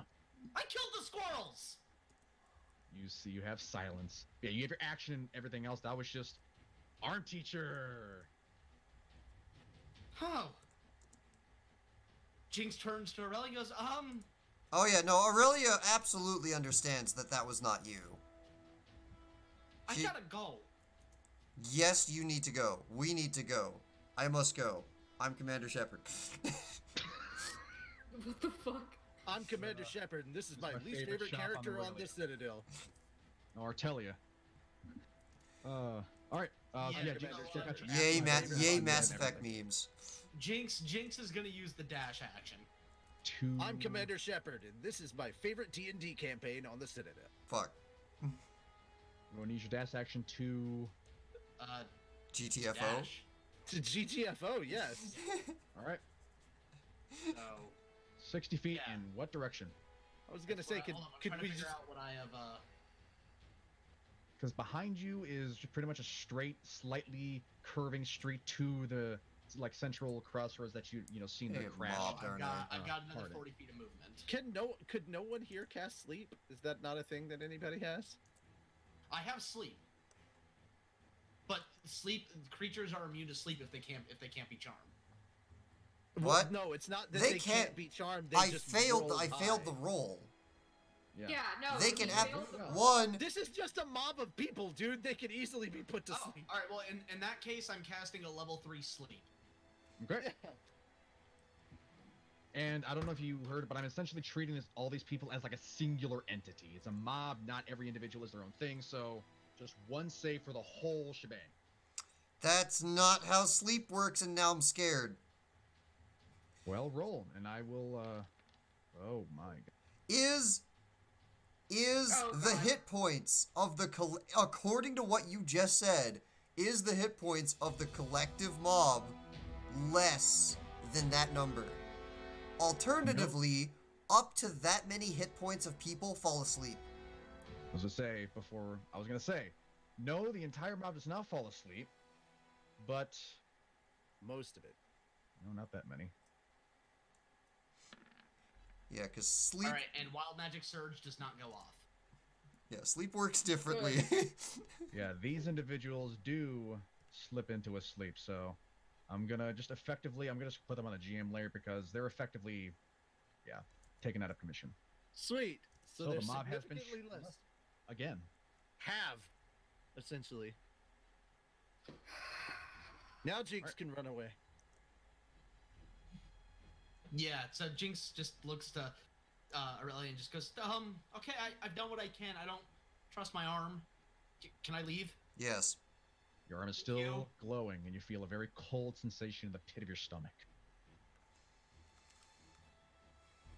All right. That's done with that, Jinx. Time for the angry mob. Okay.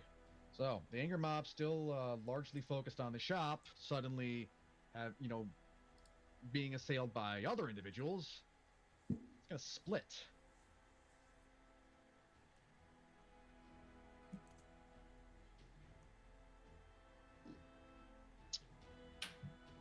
All right. Still technically two entities, Yeah, this is and bad. Rayla's gonna get 2 attacks, and Fu is gonna get 2 attacks. I am raging, so everything is going to be halved. Mm-hmm. All right. Basically, every turn, just assume I'm gonna do an intimidation to make people leave. Okay, a 15 and 11. Let's see. No, a this 15 is Aurelia. This is Aurelia. Oh, okay. Yeah, its ability of the mob, it's split, so So what were those numbers supposed to be? 15 and an 11 to hit. 1 hits. All right. I think 1 hits. Oh, wait a minute. No, if this is a new day, I don't have mage armor. So, no, both hits. Okay. Okay. So that is a 9 points and 13 points of bludgeoning damage as the individuals before you assail you and just blindly smack you with clubs, fists, boots. You suddenly you swear someone hit you with a squirrel. 9, and 11. No, 9 and 13 bludgeoning damage. Oh. Ow. They rolled very well. I'm surprised they rolled that well. Well, I was going to do a thing, but me doing a thing is going to get me murdered, so... And Foo's gonna get attacked now. Oh, wait, you said they technically count as one person. I'm going to abuse that in order to live. Okay. In what way? You will see on my turn. Oh, okay. I thought you were gonna. Okay. So, I cannot do anything until it's my turn. Okay, 7 does not hit. I know that. And a 9 does not hit. I know you're at least above 12. So. Dude, I'm 16 on my AC. Oh yeah, I know. Like you're well above that. So you're in double digits. Single digits aren't gonna hit you. So the mob does close in on you, and they're throwing punches, kicks. A pike or not a pike, a pitchfork comes out of nowhere and tries to poke you in the stomach. It's poorly aimed, doesn't hit. Some of them land, but it's they're peasants. They don't really have any actual martial understanding. They're bouncing off of like hard muscle. Yeah, but they're admirably driven.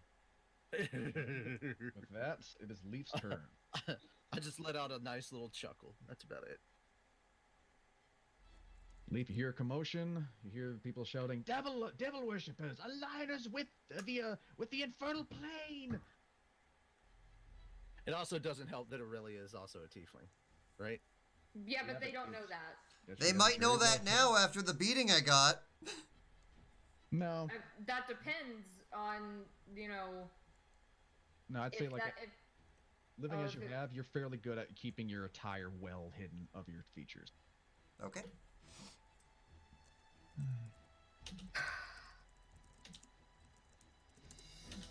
You know what? I will say since the elf is basically still with you, that's a bonus action. He'd help you like unlatch if you asked him. You could use that as a bonus action rather than actual action because he would be helping. Oh, it wouldn't be fully dedicated.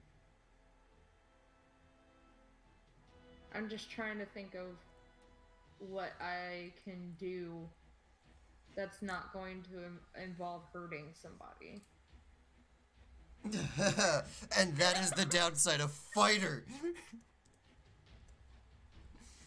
I mean, he is adorable, innocent deer boy. He's also got that. Yeah, but he's also something that is just like is clear, kind of like what the fuck is that? What is that thing? Like he's Your people are not known to go into civilized areas, so yeah, you're not exactly a centaur. Yeah, so I mean, he's already been called an it, so I don't think they would really fall for that charm. You never know. Different people. Different strokes for different folks. Amen, brother. Or different hooves for different moves.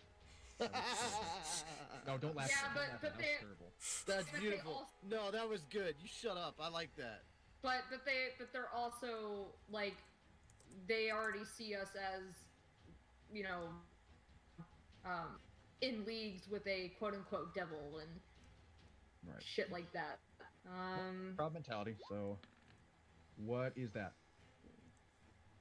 Richie, what was that? Oh, I didn't mean to start rolling anything yet. Okay. That was not Massive an D20 sails roll. out of the air and crashes into Gilliam Jamasa's shop, destroying everything. Oh no! Not But, again. I was just, Right, anyway. I was just getting my roll thing up and ready to Okay. roll because So, I don't know why it rolled. I'm trying to think. I don't. One more bit of movement in your current, state of encumbrance would bring it to the back of the store. And like Yeah, I said, you're in a almost bonus there. action, Elf Boy would basically help unfasten you from the cart. And he's still encouraging you. Yes, go. Yes, go.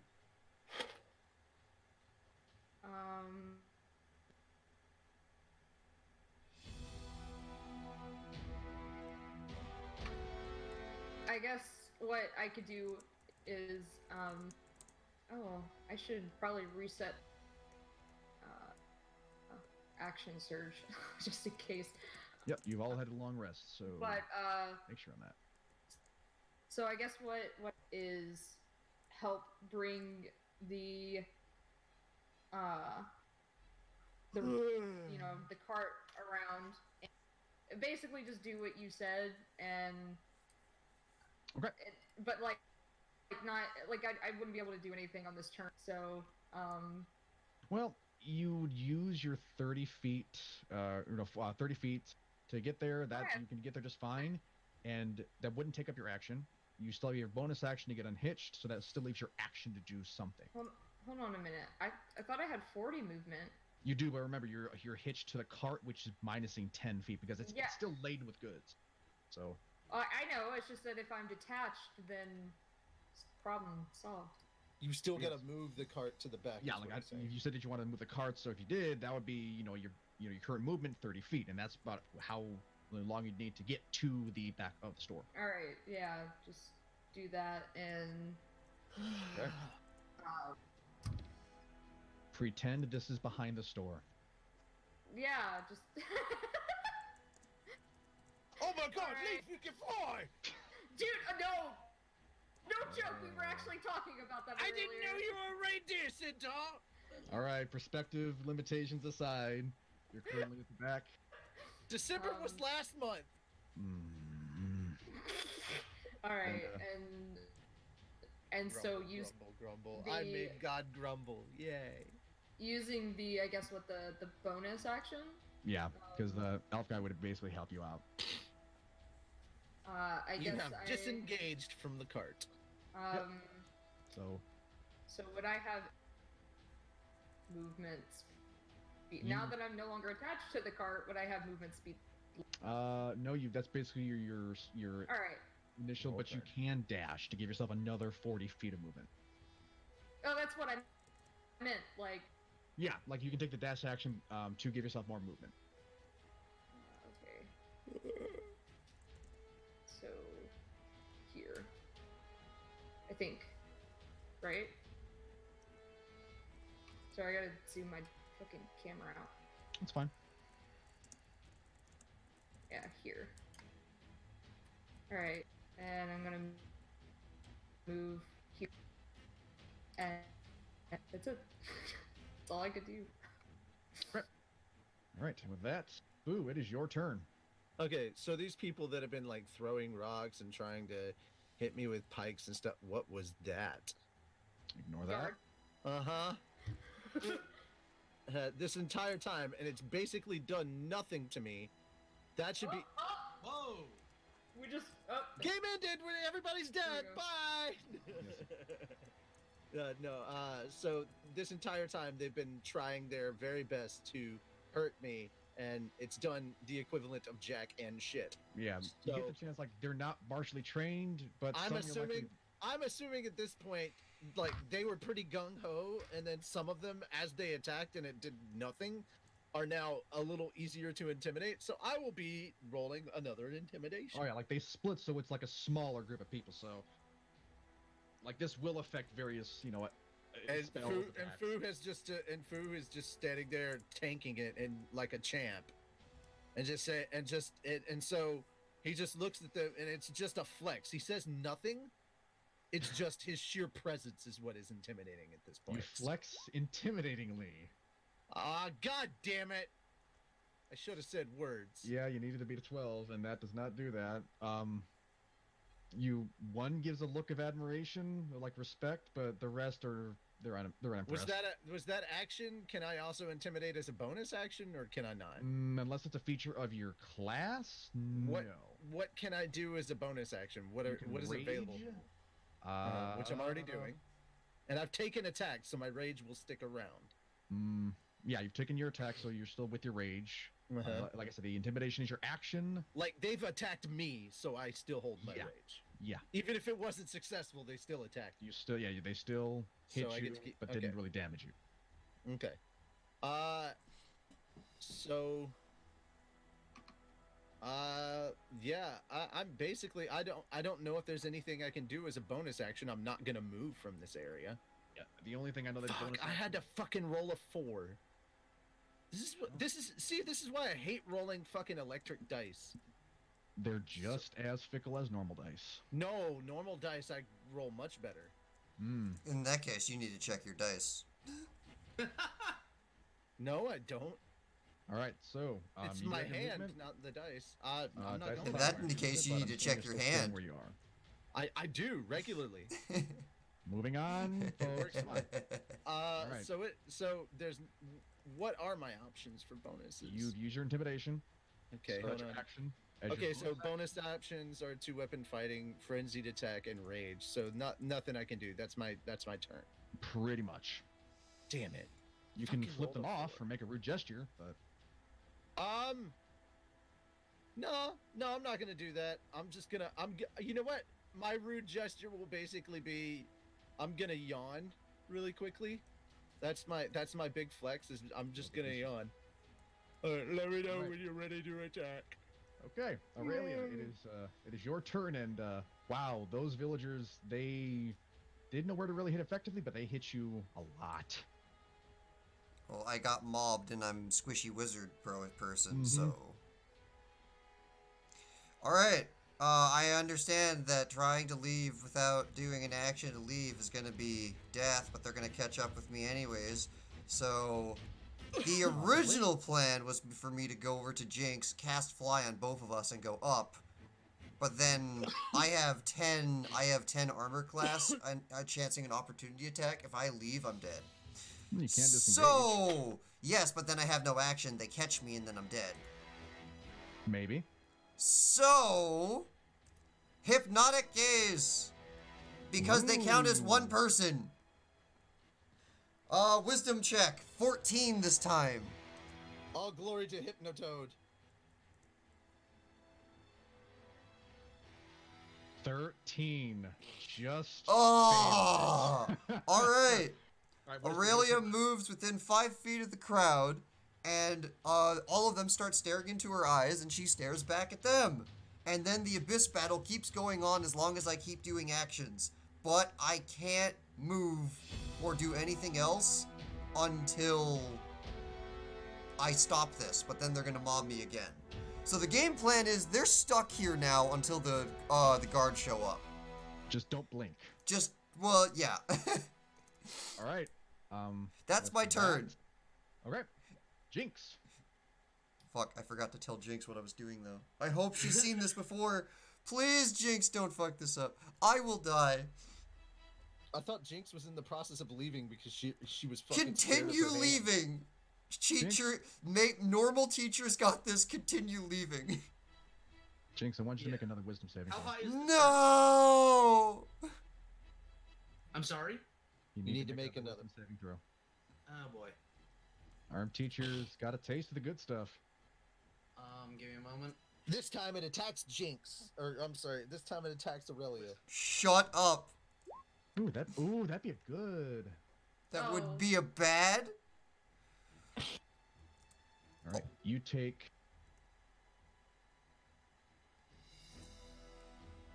Also, I don't think Aurelia counts as innocent, so don't eat me.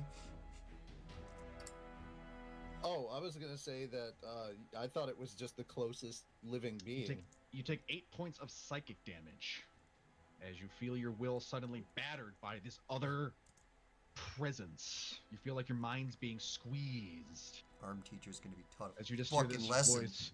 You just hear this voice. Let me in. You're already in my arm! And you knocked me up! Dick. Yeah, with that, you got your normal turn. Alright, how high is this fence again? It's not gonna occlude your move. It'll cost 5 feet to go over it. Okay, so can I see over is what I'm asking. Yeah, it's like a spaced fence. It's not solid. It's like Okay. chest high for you. Alright, so... yeah, I'm just gonna... GTFO, man. Oh yeah, no, GTFOing is happening. Yeah, you currently see a little public park right ahead of you. Yep. And oh, look, a squirrel. I just blink through the fence. And a Alright. small child. And a small child for you to consume as well. One of your soul charges dissipates as you feel yourself consumed by this red energy, and you leave a slight patch of cinders upon the ground. It does not immolate, but definitely smells of brimstone. Yeah. Okay. At which point Jinx is just going to she's going to huddle under the tree and just kind of an upright sitting fetal position. And this whole time you're just hearing, Jinx, let me in. Our teacher wants to get inside your brain. All right, anger mob time. Oh god, our There's plenty teacher's of room in there. mind flayer. So, the anger mob that you're currently with is technically separated from the hole, so they are currently affected. Mob in front of Fu. Seeing Leaf approach. God damn it. This is why I didn't want to say anything. Two promptly But I was like, disengage. Leaf probably shouldn't have. Yeah, two promptly flee. Oh, they leave. Fleed. Oh, Yep. thank God. Well, I mean, just imagine this. I is a thought they little were much. moving to attack. Just imagine this huge thing with sharp objects on its head, and Yeah. you'd be terrified too. All right, so Mob's gonna make an attack at you, Fu. Only one attack this time, since it has shrinking enough to not hurt. And that is 18. So that does hit. Okay. What's that damage? That is 9 points before being halved, so 4 points of bludgeoning damage after being halved from rage. Okay, so One manages to hit you in the pec. One almost grazes your groin, really smacks Oh. into your Achilles tendon. okay, so I'm trying to fucking figure out how. Okay, come on now. Yeah, that's pretty much the anger mob's turn. So with that, it is Leaf's turn. The other half is just like All right, still in the dilemma of there's not much I can do.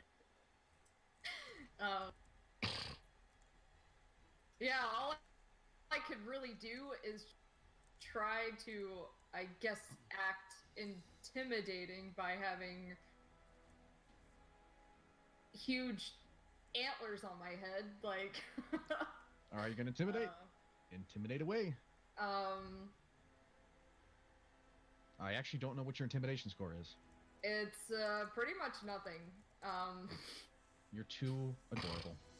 Yeah, no, I don't have anything on intimidation. Because, I mean, Leaf isn't, like, other than the look of him, he's just not an intimidating person, so, or Deer Tar, Faye, whatever you want to call him,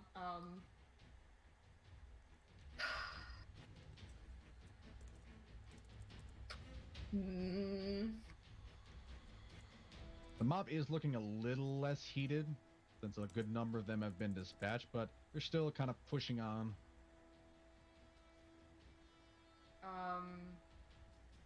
I kind of just want to pop myself kind of like right here.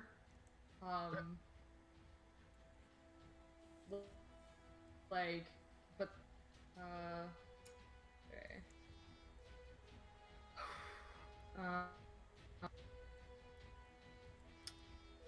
Can you not move your token? No, I can. Okay. I got a message for a I was saying, second. shoot, did I accidentally remove your privileges there? No, I had gotten a message from someone and it got me off focus. And so he is going to kind of use his antlers as a way to kind of intimidate. This is gonna be fantastic. Well, Watch her roll higher than I did. well, we'll see. The dice Me will with a show. +7 and she rolls higher than me. God damn Oh my The most terrifying deer I've ever seen. So, a mixture of having never seen your kind before and your sizable height given your toric figure, the entire remainder of this mob it promptly disperses and They immediately nope the fuck out. For the Please fir- don't move me. For the first time, they look over and they're just like, "Wait a minute, what the fuck is that? Leave!" all right. So with You that, gotta move that last one too. There's one more left beside leaf. Hey, wait up! You guys! Yeah. So Oh, with that, God. I'm effectively going to end combat, as you do hear, and this was not done deliberately. This was timed. With turns, you hear the sound of armored boot falls upon concrete. Oh my God, my fucking In this chest. direction. Foo turns to Leaf and offers a high five. So, as High five. Well done. and Well done. this, a familiar face of a guard captain approaches and looks at the familiar faces and says, "Why do I see two corpses on the ground?" And he looks to Miss, could you, whatever you're doing, please stop. We will handle this disruption. Aurelia stops immediately then, and the Yep, the crowd snaps back to consciousness with Aurelia suddenly, and according to them, spawning guards. Yeah, so to them, they were mad, nothing, mad again, seeing guards, oh crap, and are promptly shuffled away by the guards to be reprimanded for their deeds. I tap on the door and say, "It's safe to come out now. The guards are here." All right, Gil and Jamas, sadly, the token that I had for him got lost, so you're just going to have to use your imagination. The black-skinned tiefling with his one broken horn steps outside in a rather flowing black robe this time, with a red filigree along the left breast of his robe, wrapping around the rest to the bottom hem.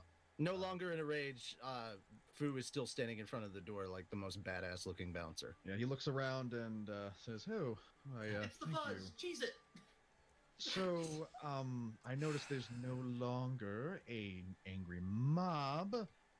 I do, however, notice the two corpses across the street. I thought I said not to kill anyone."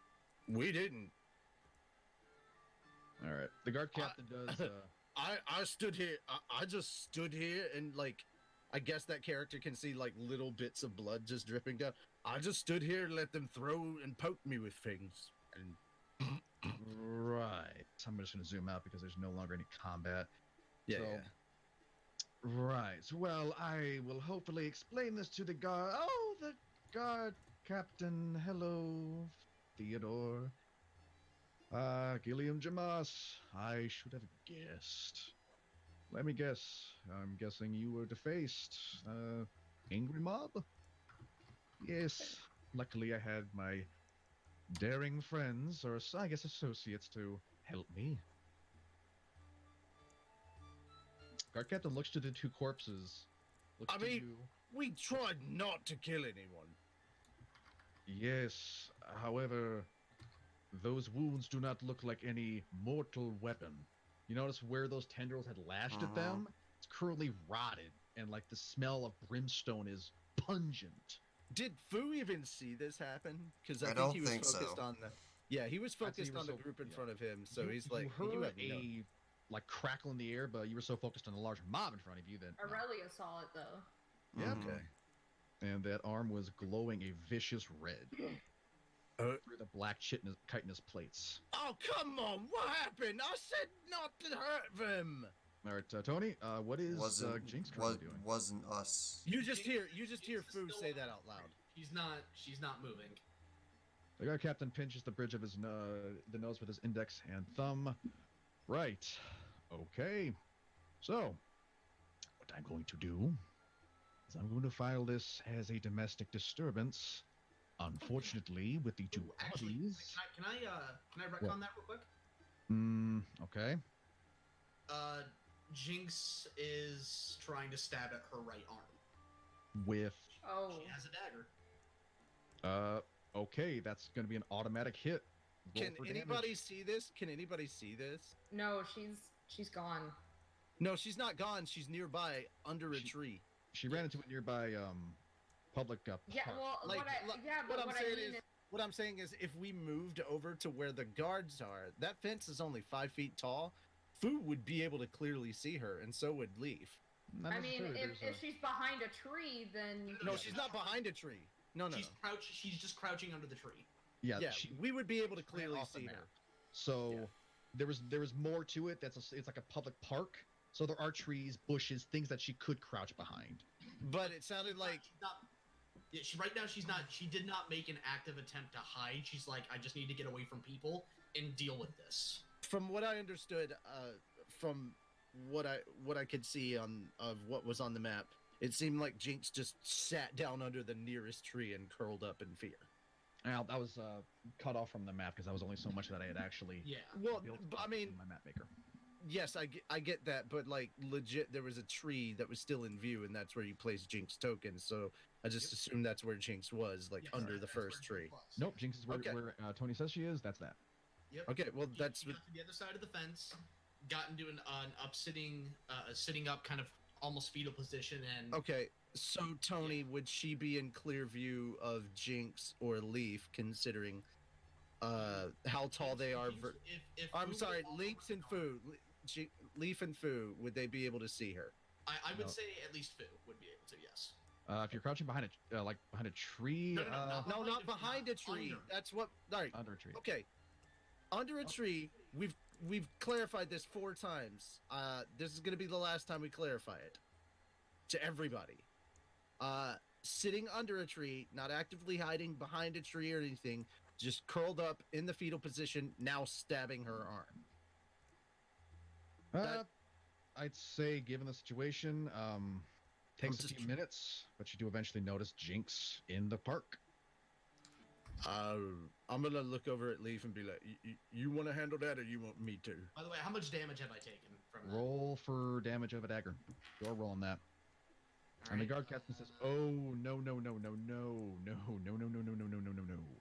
So Uh, D4. you It's a D4, and then strength or It's a D4. dexterity at your discretion. You all are going to be questioned about this. If you did nothing, then you shouldn't Oh, have a okay. problem with that. That's I was talking about should we deal with what Jinx is doing to Leaf? you mean to himself, to her? What Jinx or Jinx? What? No, I was saying should we deal with what Jinx is doing? I said that to Leaf. Oh. Yeah, well, yeah. Yeah, definitely. Like, yeah, no. Literally, I was like, "Do you want to deal with that situation, or would you like me to?"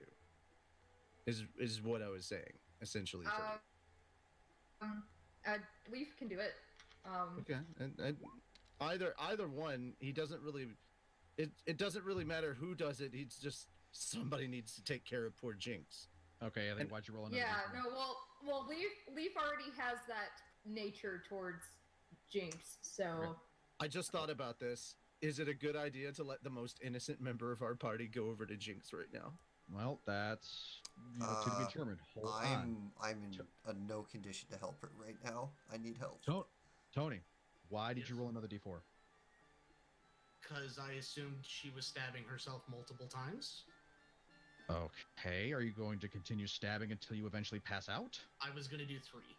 Okay, roll another D4. Okay. Jesus. Jesus fuck. Well, you 1, stab 3, and take 4. 8 points of piercing damage. I'm gonna pause there. As So Fu sees this. Fu is going to walk over and stop this from happening. the guard captain currently stands and, excuse me, where are you going? There's one more person you need to get. Oh, lovely, more. He doesn't come off as like, demeaning, but he seems like he's got a lot on his plate, and this is just one more thing that he's gonna have to fill paperwork out for. Okay, so Right. at this point in time, in the middle of, I guess, the 4th strike, Fu's going to catch the dagger midway and go stop. Your arm is currently bleeding a black, almost glue in consistency ichor. It is not blood. Oh, it's not her. Are you talking about Jinx's arm or my arm? No, Jinx's Jinx's arm. arm. She's Okay, 'cause- stabbing her demonic arm. Or her. You said that. You said that as I said, I'm catching the blade with my bare hand, so it's stabbing into me, and I thought you were saying that I am bleeding a black No. ichor. I'm No. like, okay, Yeah, that'd be too much protein shakes. Don't worry, you're fine. okay, yeah. You do feel the pain, and it does hurt. And as that thick black ooze coming out of your puncture marks drops from your arm, falls on the ground, grass quickly begins to die.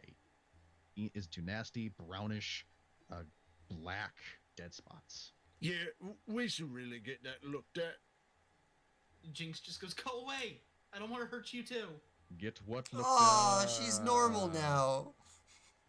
The guard captain is currently standing on the other side of the fence. You might wanna stay back. I'm not sure what this is, and if anybody's gonna get hurt by this, I prefer if it was just me.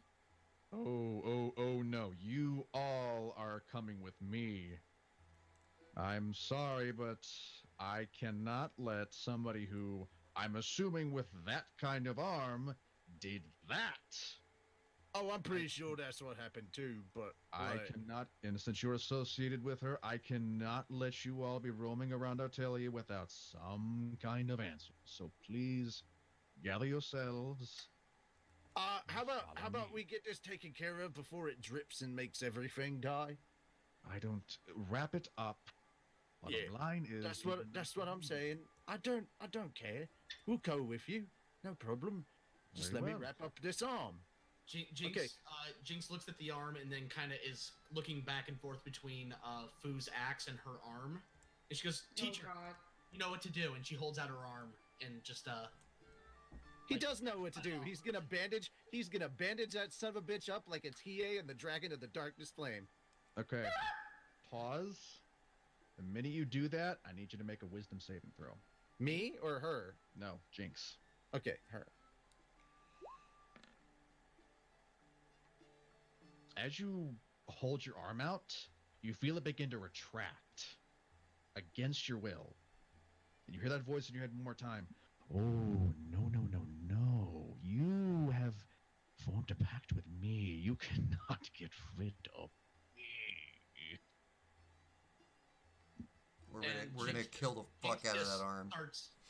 Yeah, Jinx just out of nowhere just shut up! Shut up! Get out of my head! You just hear Oh my God, the echo. this fading laughter in the back of your mind. Okay, I'm gonna touch the arm. Jinx is like, I'm gonna straight out touch the arm. Okay. Anything happen? Like, are you touching where it's been cut? Is it been? Nope, just touching the arm in general. I'm not touching where it got cut. The arm is largely covered in a blackish blue chitinous material, and there are cracks where this red energy pulses from. The chitinous material feels rough, and the portions that have that weird red energy feel soft, like slightly rougher skin, but it does not feel normal. Doesn't burn, doesn't like burn you or, taint you. Just feels weird. Okay. And if I start trying to wrap the arm, what happens to the bandage? It wraps around, it starts soaking in that black ichor, and nothing happened. Okay, cool. So we're going to continue this. I'm going to continue wrapping up this arm. And as soon as I do, we're going to head off with the guards. Okay. Is anyone else wanting to do anything before you're escorted to the guardhouse? Well, At this point, I am also explaining to Jinx that it's not the arm that's possessed, it's her. I'm trying to say that cutting the arm off wouldn't do anything. well, I'm assuming that the guards aren't gonna let us do anything. Oh no, they'll let you bandage Jinx's arm. Well, no, but I meant, yeah, nothing else, like, nothing else.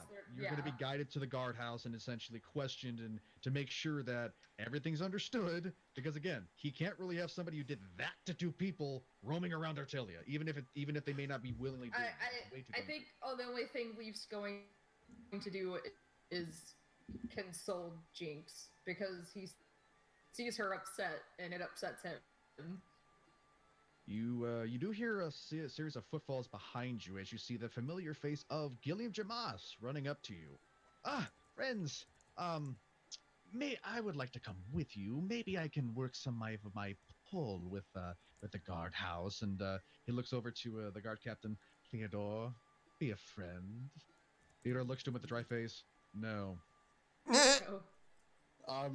Guillermo has to. Just one quick thing. I would probably require your services more in regards to this, and it kind of gestures toward Jinx's arm and is like, I would love to study that. That is Yeah, both yeah. terrifying and exciting at the same time. And being a bruiser of the arcane arts, how could I not pursue something dangerous and deadly? good, you're coming with us. Good. Yes, I am. All right. What the fuck? He's So as far cheering. as Fu is concerned, somebody needs to fix this fucking arm right goddamn now. Oh, Oh, yeah. agreed. Yeah, no. Oh, I'm not That's arguing something- against that. That we've been trying, like, Fu there's is just something that we've basically, been. If you know magic, look at this and tell me what the fuck is going on. That is basically. Yeah, that's what we tried doing at.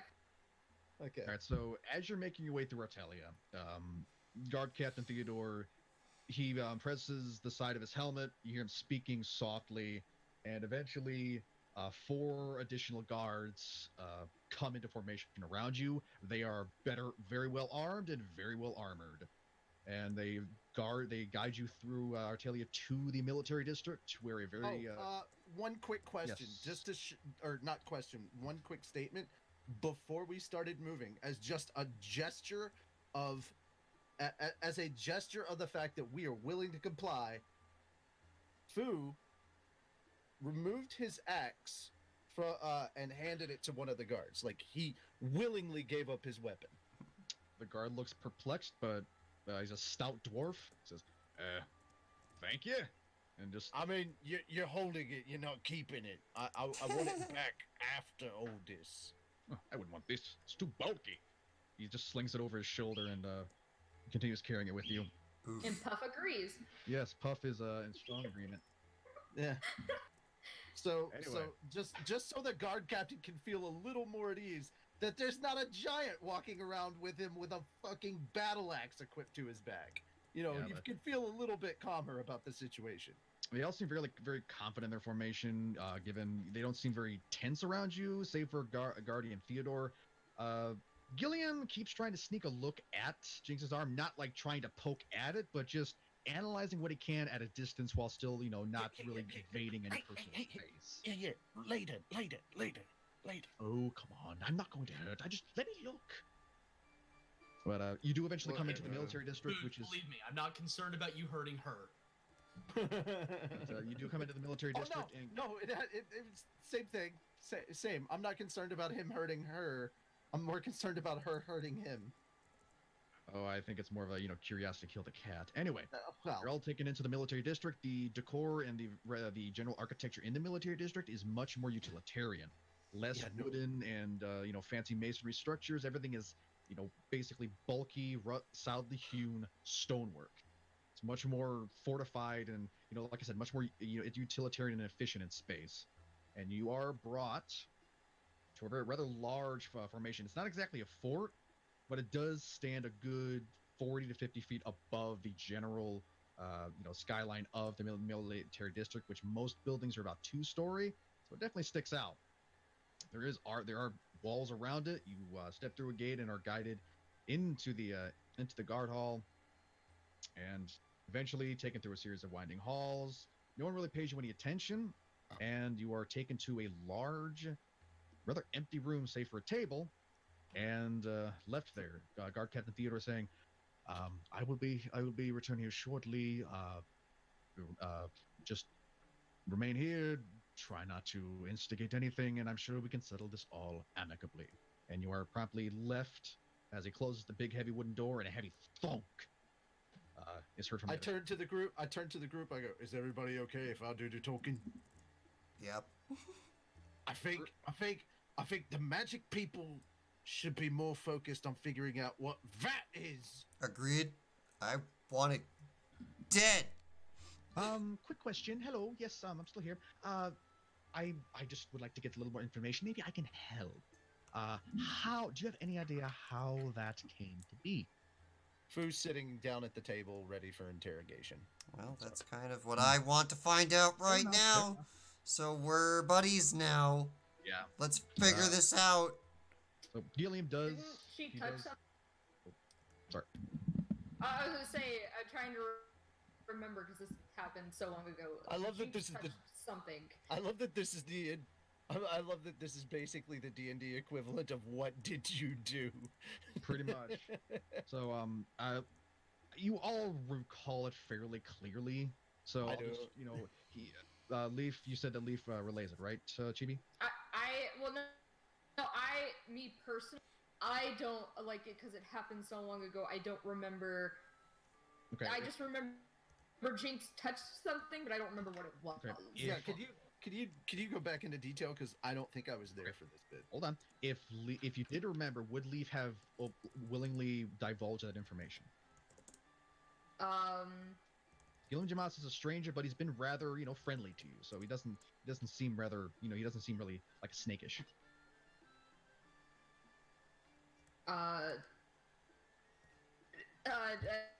I mean, if he's willing to help try to figure out what this is. I mean, Then- let's be honest. Aurelia asked as well, and your interpretation of the events is going to clearly be more intelligible than anything that Jinx sputters out. No, you're absolutely right. Okay. So, yes or no to would Leaf be willing to partake that information or depart that information? Yeah. Okay, so essentially what happened is when you were way back in Bexley, you were investigating a town that had become basically under attack by the Death Fog. Everyone had been killed, it had been quarantined and essentially sealed off. You went inside, you found under the temple there was this strange altar and strange, what looked like communication device to some unneeded, undesirable location. You found books detailing very demonic and very, very taboo knowledge, necromancy, demonic summoning, demonic binding, and whatnot. Jinx grabbed a book and promptly was stricken with whatever curse she currently has now. Only her hand changing to that strange reddish material, and then evolving to what you see now. All right.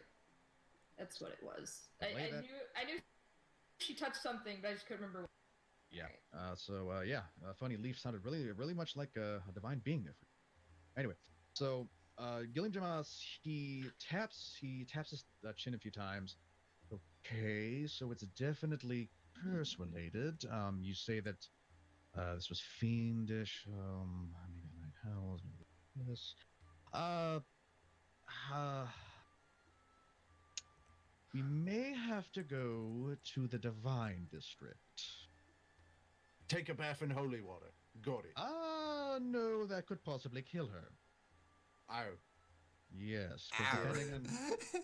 Actually, hold on. And yeah, he opens up his robe and he retrieves a rather sizable case and he opens it up. There's like a dozen small vials in it of various liquids, some glowing, some seemingly empty. And he pulls out a vial that's full of what looks like this thick oil.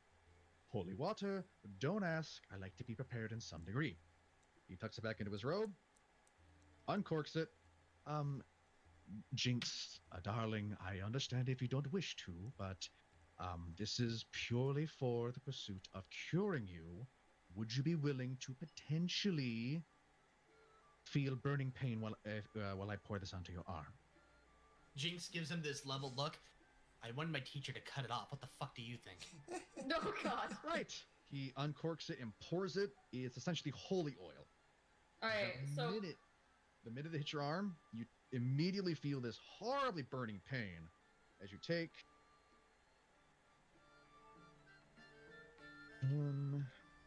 I mean, somebody probably should have knocked her out first, but 8 points of radiant damage. Feels like you just had molten magma, liquid hot magma poured onto your arm. Okay. magma. Fuck you. By the way, You don't need hot next to the word.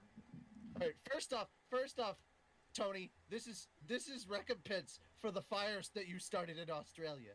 Fuck off. Okay, All right. let's not talk about Meta that. commentary, aside, Gilliam does go, oh, yes. Before I start slinging spells and enchantments, possibly making whatever this is stronger, I found things with fiends tend to be better handled in the divine sense. If that doesn't work, I'll be more than happy to help. Oh, and Jinx swears an infernal when that happens. Roll a D100. The fact that you know Infernal, that She Jinx does know. knows It's because It's because of It's the because of arm. because just the sheer fact that Jinx knows Infernal is like mind blowing to Fu. Jinx says something that actually brings a blush to your cheeks, Aurelia. oh, What? It is rather rather I crass. am not repeating that. And yeah, this is not something you say in public. This is not something you generally say even among family. This is for something that's really suggestive, rude, and deplorable. When could? How long has she been able to say words like that? for A while. we've Kind like, of after, for- kind of like a couple days after she got the arm. Ah, Gilliam Jamas looks to you, Aurelia, and cocks his head to the side oh, before just grinning slightly. The arm wasn't doing this before, so we didn't make a fuss about it. Now it needs to go.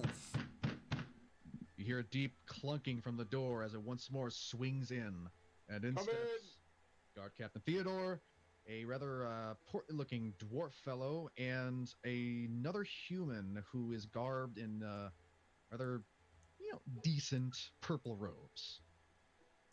Okay, Captain Theodore sits down on the other side of the table. Right. So, what's going to happen is my friend here is going to cast a circle of truth around us. go for it. All right, very well. We're all in agreement.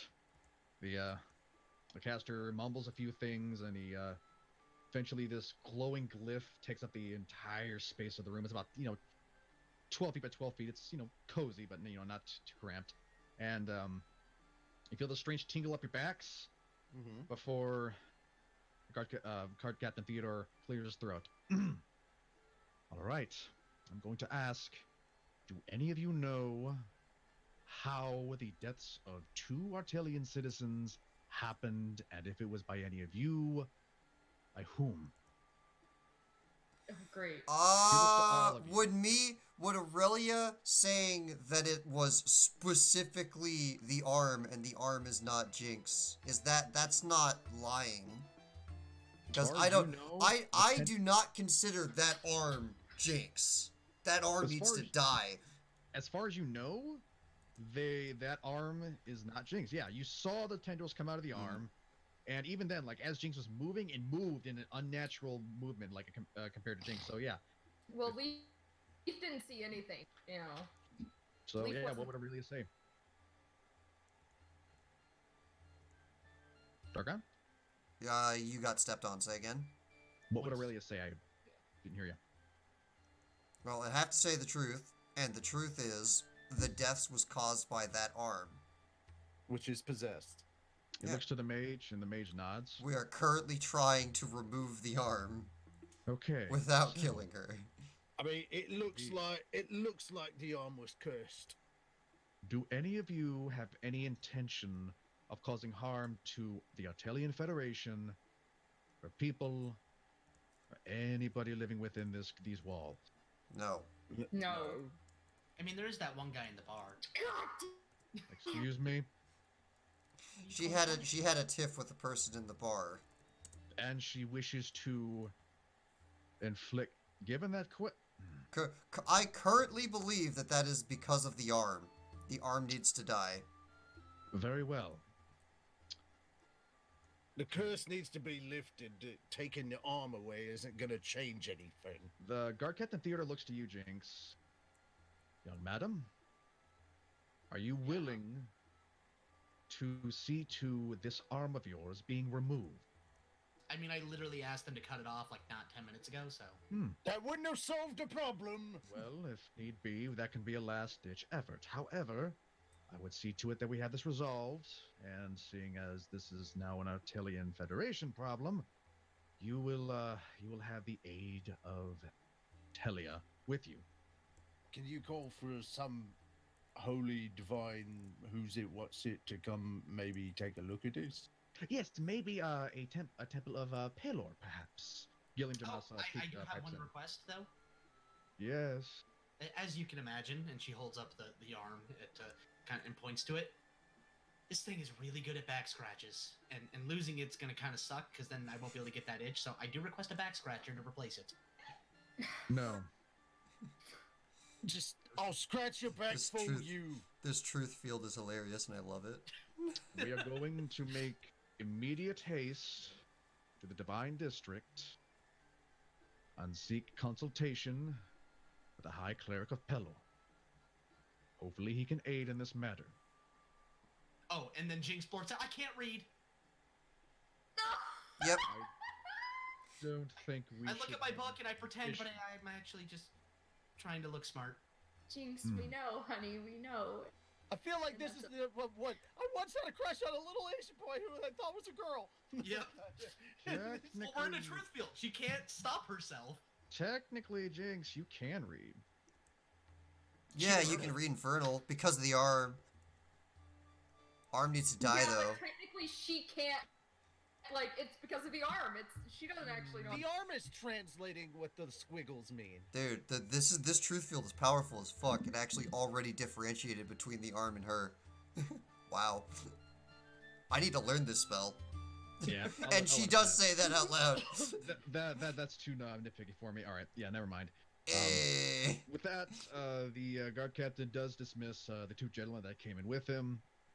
And Oh, he's very thank God. DM, out of character. Mm. Thank you for not asking my name while that truth field was active. I was tempted. Fuck you. By the way, the truth field is still active. It lasts for 10 minutes. Oh god. No. it's This is already the gone. part. It's This is the good. part. This is the part where you where we're done, so you walk out of the field. I suggest you leave. Anyway, Guard Captain Theodore stands up. Now, you will go to the courtyard and wait to be escorted to the Divine District. I unfortunately cannot escort you, for I have other matters to attend to. But simply follow the guards, and they will guide you to where you need to be. Can I get my axe back? Certainly. Do you have a Okay. receipt for your weapon? Oh. Oh. I'm joking. Of course you can have your weapon back. Okay, cool. Thank Don't you. worry, it'll be handed to you on your way out. The receipt was gonna be the dwarf. I was like, I will pick him up like a piece of paper. Here's my receipt. You are guided back out of the building, and you got two guards accompanying you instead of four, and Okay. you do see the dwarf from before. He's currently leaning and just drinking some water, and he's got your axe leaned against a wall. Not I was fixing to say he should not have my ass. That would be kind of wrong. no. He's got your axe leaned against the wall. He sees you and lifts him up. Hey, Hey, you go. thank you. All right, with that, you're taken out into the courtyard and left to wait about a minute until another party of four similarly guards come to accompany you, and you are eventually guided through Artelia to the Divine District. Jinx, Yes. as you feel yourself nearing the Divine District, you feel this really uncomfortable heat start to tingle from within your chest. We are keeping a hawk eye. It like feels a like strong eye on like Jinx. okay. The moment Imagine it Arizona looks like heat. that arm might be trying to guide her somewhere else, we're gonna guide her in the correct direction. Your arm's not doing anything. It feels like you're in the middle of a Nevada desert summer day with 90% humidity. You feel miserable as you get closer and closer to the Divine District. Nevada desert with 90% humidity. So essentially you're in Atlanta. Sure. Yeah. Oof. Not really familiar with other temperature zones, but you do Southeast is predominantly humidity. So you pass from the military district through the commerce district once more, and eventually do approach the Divine District, which you do see large parapets and large soaring roofs of temples, and there seems to even be a slightly brighter glow of sunshine in this district as you pass through the large metal and wood gates that lock off that prevent access to the district. And Jinx, you are feeling miserable right now. You feel So like you want to is it die. very apparent that she is miserable? Jinx, make a Constitution saving throw. I would imagine she's not hiding it very well. I'm walking behind Jinx, by the way. Well, like, because at this point, Leaf is not like you're walking behind her, but Leaf is like walking with her. That's uncomfortable, just smothering heat doesn't really increase, but your head is pounding, and every step feels like just these crackling needles dancing up your shins. Feels like the ground itself even hurts. You don't want to be here, but you also understand you need to be here. Yeah, Jinx just. I know it's hot. Because I'm hot. Like really hot. Yeah, guard captain or not. Did you eat all your pocket bacon on the way here again? The guards accompanying you look at you warily, and this one elf guard clears his throat. Yes, I do hope you don't have any incidents. I can assure you, you do not want to really incite any divine wrath in the divine district. And I'm afraid if you do try anything, we will be forced to detain you. You are confident in controlling either yourself or your friends are confident in controlling you? Yes? Oh, I'm pretty good at keeping the hand job in check. Oh. Jinx, make a wisdom saving throw. What, too soon? You incurred the wrath. Nat 20! Holy shit. Your arm abruptly lashes out, but stops just shy of essentially landing a haymaker right into the guard's face. Can you just imagine the arm going up and then she just slaps it down with the other hand? Yeah. Oh, I was gonna say, because Fu was watching very, very carefully, would he have tried to intervene? Because I think he would have tried to intervene and stop this. No, I like the narrative of me slapping my arm with my hand with my other hand. No, I get that, but I'm trying to, in the moment, what is Fu's reaction? Because he's watching you like a hawk to make sure that nothing happens. You're asking me what your character's reaction would be. My reaction would basically be, in this moment, not only did the hand stop, but not only was Jinx able to get the hand stopped, but Fu has a tight grip around that the wrist of that hand and is making sure that nothing happens. Like, he also stopped. Like, that was kind of happens at the same time. Yeah. As you're about to grip the hand, you just get that really firm. The elfin guard No, his throat. bad. probably Right. Fu just looks up and says, "Probably best not to antagonize the arm right now." Anyway, we are nearing the Temple of Pelor. He takes a few steps away from Jinx as you do approach this large temple, and there is a main roadway that is essentially laid in this brilliant white brick, and they each one branches off into what looks like kind of a themed area almost. Each area dedicated to various gods of the creator pantheon. There's this one temple that seems a little larger than most, and it is truly resplendent. The series of large pillars stand before the doorway, allowing people through them into the massive structure. Huge domed windows of stained glass depicting these fantastic effigies are currently shown, and they just seem to soak up the light, and the whole temple just seems warm. So as you approach, I'm gonna need Jinx to make one more wisdom saving throw. This is not going to be an easy process. I'm just telling you right now. Oh. From one side of the spectrum to the other. Fu is still, again, watching like a hawk. So would this be You have no idea what's going to happen right now. So, okay, so I'm just watching her like a hawk. So whatever this is, I would need to know how Fu is going to react to Jinx, it. Just you abruptly teleport. Hold up. I'm gonna use the. You know what? No, fuck it. You're going to use Lucky Feet? I was thinking about it, but no, I'm gonna let sleeping dogs lie. I'm gonna see what. All right. Okay. All right. You suddenly teleport 10 feet behind you. How? I only have one thing left. Wait, it's 5 feet. Do it. You teleport 5 feet behind you, and abruptly emit this very violent, dark aura from around you. I need everyone else to make a Constitution saving throw and a Wisdom saving throw. Constitution and wisdom. Yep. Jesus. Sure. Okay. Okay. Okay.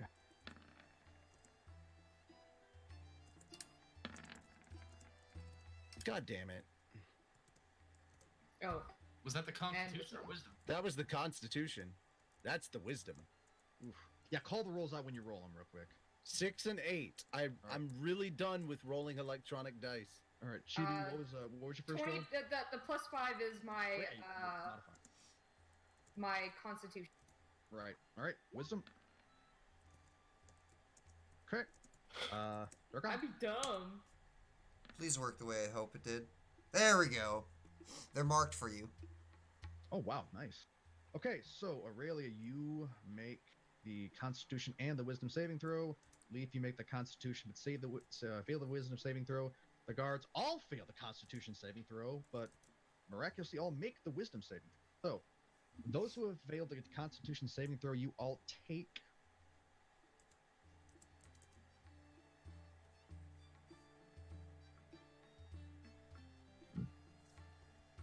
Say the Rip. number, please.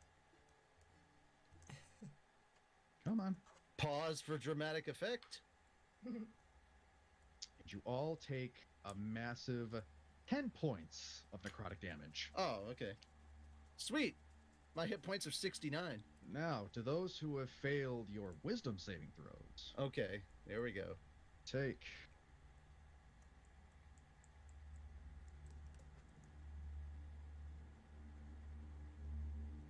18 psychic damage God damn! as you feel what feels like just knives driving into your skulls, and you just feel this echoing, cackling laughter. Thanks for not using Within you. thanks for not using lucky there, freaking Tony. Appreciate that. Fu, I need Yeah. you to roll a 1, 2, 3.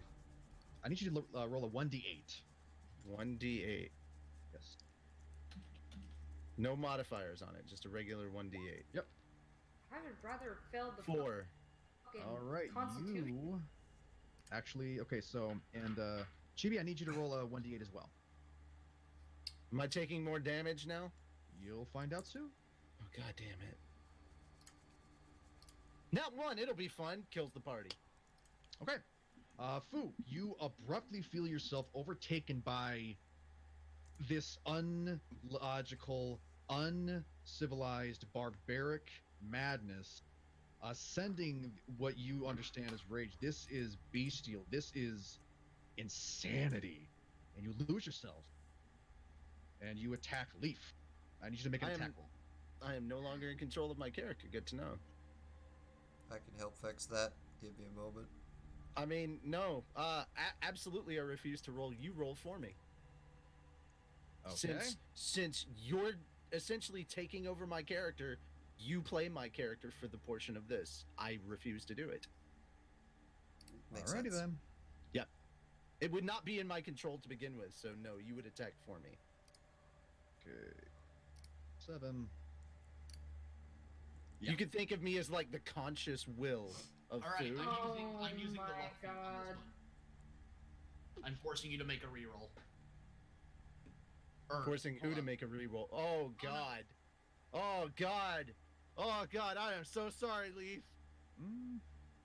That's a nat 20. Okay. Yes, but Jinx is Does- trying to luck it.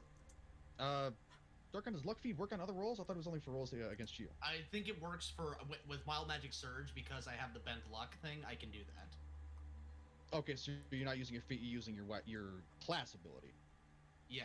Yeah, I think Okay. Ben Luck does what you're trying to do, Anthony. Okay, because when you said luck, I was like, that's Oh, not no, how that 'cause it's works. still nat 20. There's nothing I can do about this.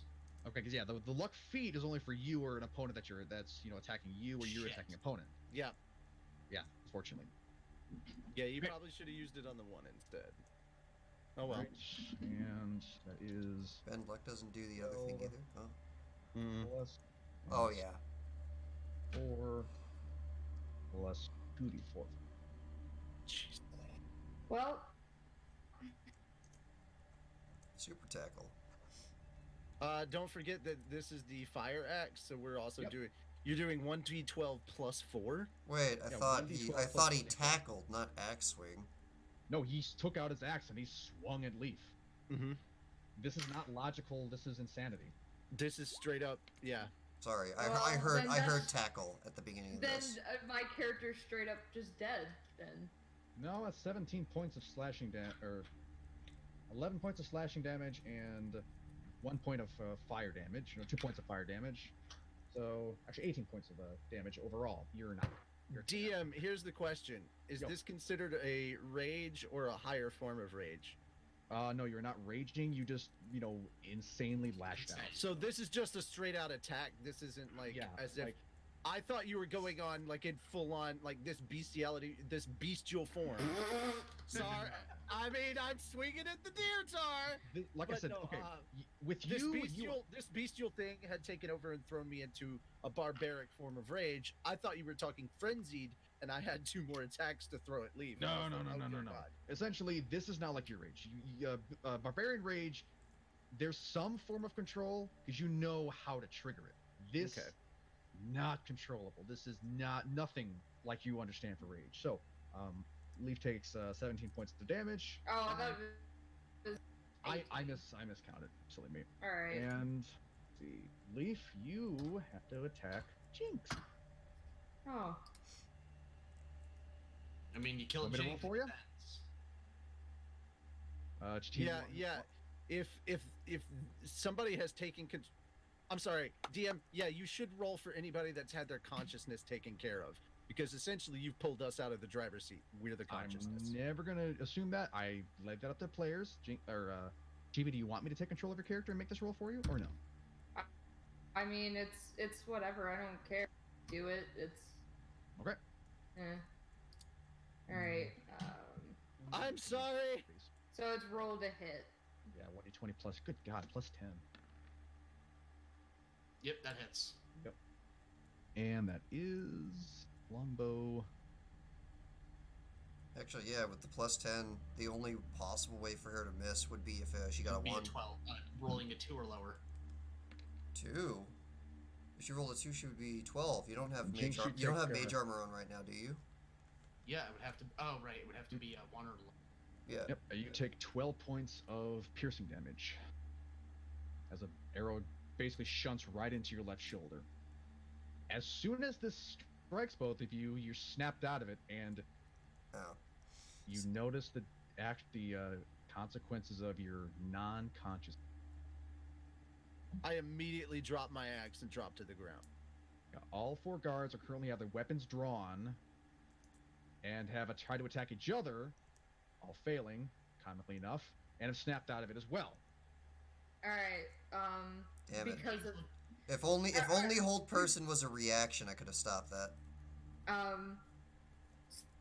so Leaf snaps into consciousness and sees that he has his bow drawn and sees that he has fired an arrow at Jinx.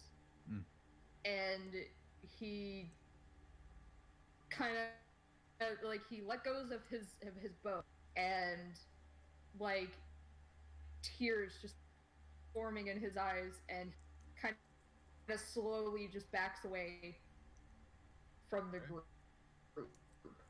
Okay. Jinx sees the arrow, goes, "That's not supposed to go there," and falls back onto her back. Yep. As you fall on your back, and she Foo immediately stands up. clear- Foo stands up without a word, walks up, grabs Jinx, and is hauling ass toward the Temple of Pelor. Fu, as you pick up Jinx, you notice her eyes are open, but they are pitch black. Yep. Irises Yep. flare, everything. We're gonna pause real quick. Darkon, I'm gonna pull you into the call as well, just so our audience can hear what's going on. Okay? Okay. Dude, So I'll am I miss- not supposed to hear this, and you're just giving Yeah, the this is audience only between me and Tony. So take your headphones out, or Tony? Uh, Oh, okay. Yeah. this is Jinx. No, so, I'll go. I need to I'll message you, refresh okay? my. Oh no, you go refresh. away. I need so to that go they get don't another hear. drink thing. Headphones Alright. are off. Go ahead. Audience, The audience can hear. Okay, so All right. Jinx, the minute that arrow struck you and you felt unconsciousness start to take over you, you don't feel that just loose slipping into emptiness that generally comes with unconsciousness. No, this is colder. You feel this pressure all around you, and there is just darkness. Nothing. No fire, no dreams, nothing. And you hear this voice echo around you. You thought you had a choice in this, did you? Oh, foolish Jinx. How adorable. You try to fight. Did you say anything?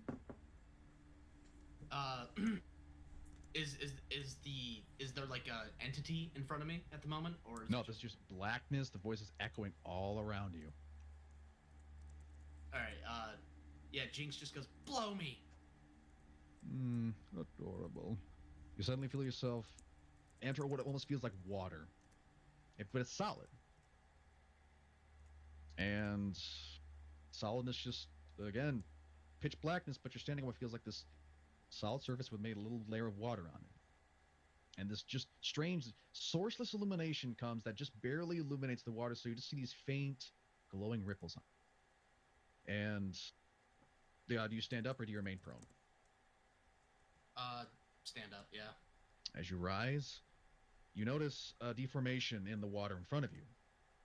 This black form rises from this strange floor, and it remains amorphous, but slowly begins to refine in detail until you see an exact copy of yourself, except the arm that has the demon arm for you has a human hand, which should be your hand.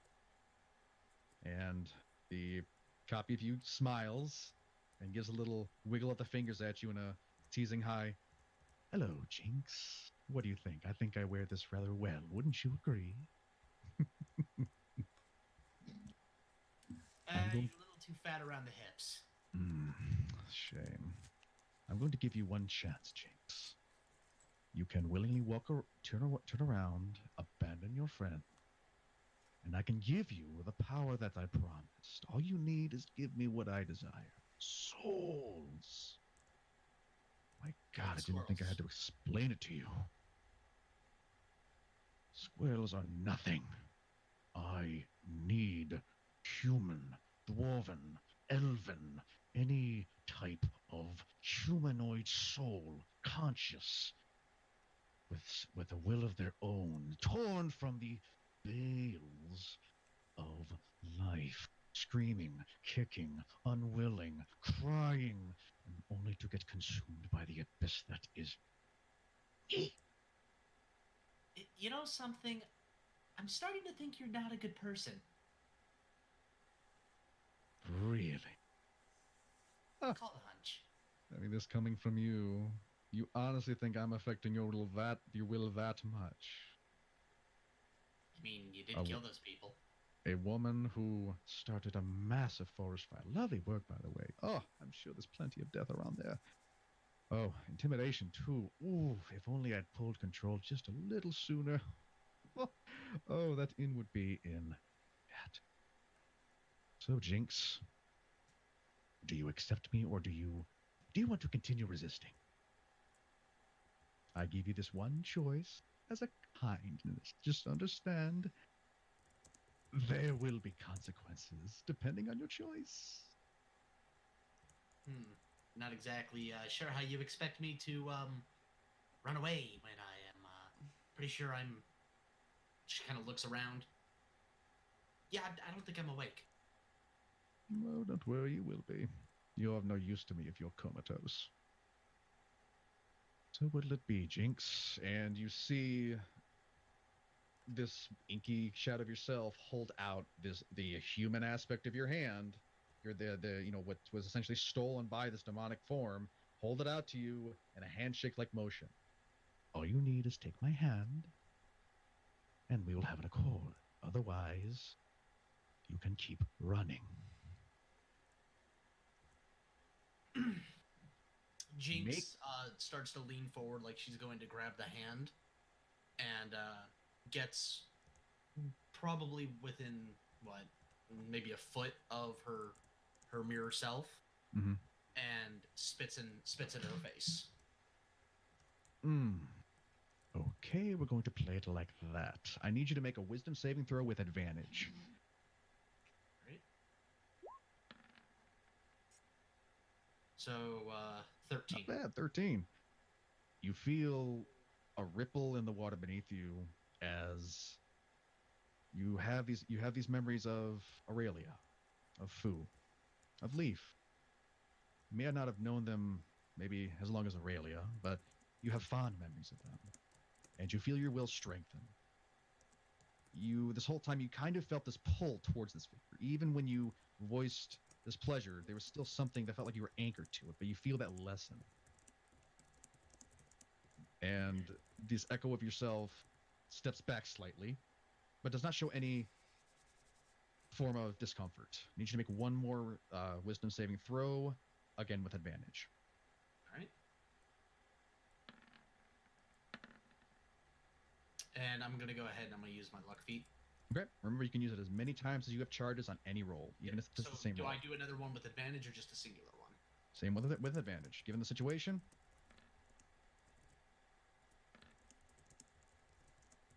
Okay. You feel the floor beneath you ripple again, and you feel what seems like these shock waves ripple through the ground. And the shadow you grimaces slightly, seeming irritated. Come now, Jinx. It shouldn't be that hard. Just take my hand. Nice and easy. Come. And you suddenly feel your feet starting to slip closer. Your hand getting nearer. Feel yourself frozen almost. Make one final wisdom saving throw with advantage. And Jinx just says, "Bite me!" All right.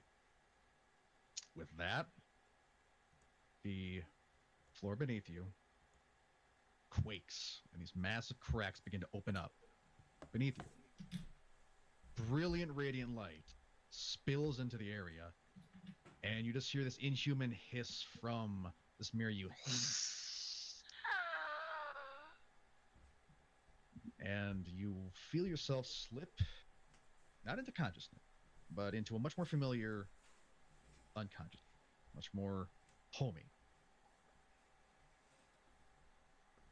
And with that, we're going to return back to general chat. Make sure to at Dargon. Yep.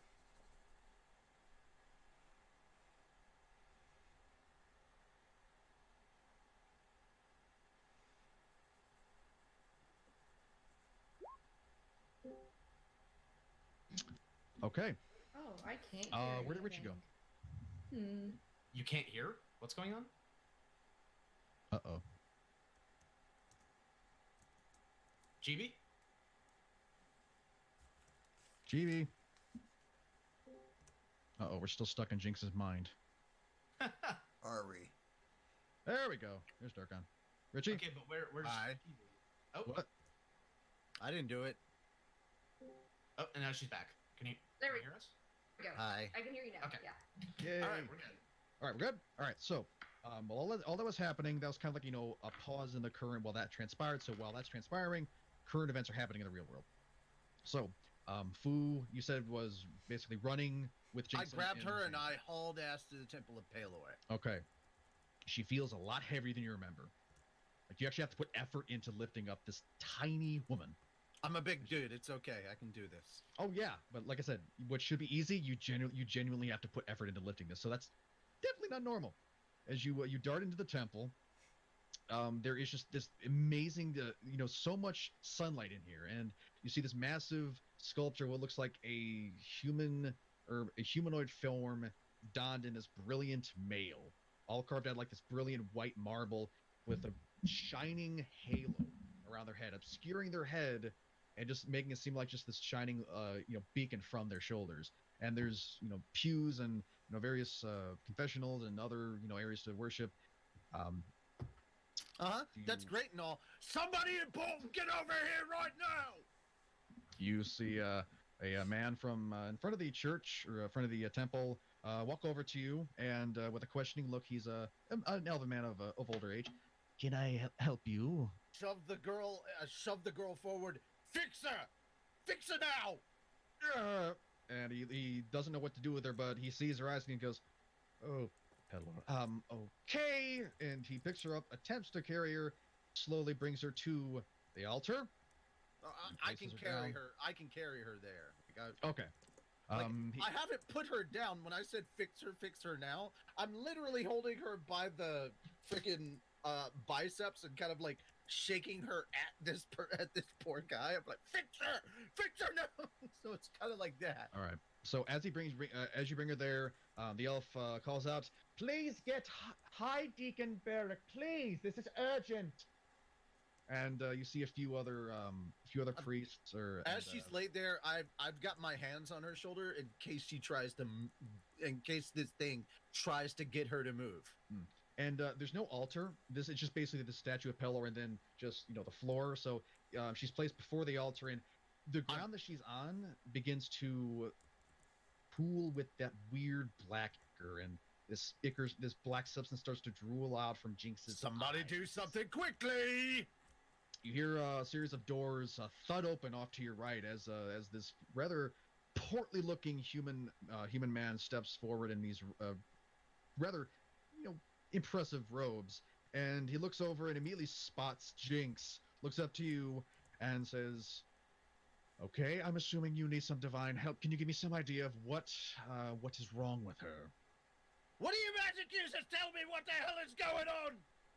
Very well, we're going to go with a general treatment. And he stands Demonic, before her. demonic possession. Ah, right. He stands before her, and the elven priest from before and another younger human priest comes and stands on either side of Jinx, and they both grip these pendants that are their own sigils of Pelor and begin praying. And nothing really happens at first, but the air begins to get warmer. The light coming in through the windows seems to grow brighter as they make this prayer, and they're praying, and you feel this energy. You actually feel lighter almost as this energy begins to suffuse the space, and you notice as when they're chanting that ichor's starting to slowly recede back, but there's a moment where it suddenly begins to spill back forth, and Jinx just coughs up this thick glob of that black ichor. The power of Broseph compels you! The power of Broseph compels you! Oh Now, my yeah, god. I was gonna ask, like, Richie did that beautifully. Does anyone else want to do anything? Like, is there anything like like Richie said, like a verbal encouragement or like their own prayers? Something that you want to pour into this? The only well, the only thing that I immediately thought of, and I'm sorry, is I said, "All right, now let's just start breathing." Oh my The god. pregnancy breathing thing. Wrong breath technique. Well, I mean, somebody in chat Leaf would have said isn't something. Leaf isn't there. So, Oh, Leaf remained outside of the temple. well, he didn't follow them after shooting her with a fucking arrow. He's having his own fucking crisis. So. Okay, all right. I should have asked you that. Apologies. The chant So- from Monty Python. Darkon, does Aurelia genuinely say anything aside from that, or was that? No, I was just having fun. I don't. If anything, Okay. if anything, Aurelia is doing whatever Foo's doing, just cause. All right. So as you all begin to shout at Jinx, pour your own energy into this. Losing his damn mind at this point, but You see that black ichor slowly stop and begin to recede once more, and it keeps receding and keeps receding. The sunlight gets brighter and brighter, and it's not, the heat isn't uncomfortable. It's like this wonderfully enveloping, comfortable warmth, like in that perfect, wrap up in a blanket warmth. And eventually, that ichor starts to crawl back in to Jinx's eyes and back in between her lips, and it's like it's all being drawn back into her before finally her eyes snap open. You get the hell out of my friend, you bastard! And she lets out this terrible, like inhuman, partially her voice, partially this deep, ungodly wailing groan. as that black substance just pours out of her eyes, her nose, her ears, her mouth, even from under her fingernails of her human arm. It begins to, secrete and come forth, and black veins become visible, along her arms, along her neck. Any visible flesh is this horrible deformation almost begins to occur, and it gets worse and worse and worse until it finally stops. This massive collection of this black substance eventually just disintegrating within this light. And Jinx's arm, her demonically warped arm, her right arm, grows completely black before slowly beginning to flake away, showing looks to be a very dirty but a very human hand underneath. The priests are panting at this moment. That just took about half an hour. Jinx is just still, or not Jinx, but Fu is still above Jinx, just kind of heavy panting, heavy breathing, and kind of just exhausted as well. High Deacon And Barrick, stay out of my head too.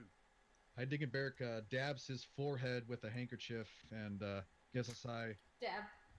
Well, Dab, dab, dab, dab, dab, dab. Okay, go ahead. I'm glad we got that evil out of your compatriot.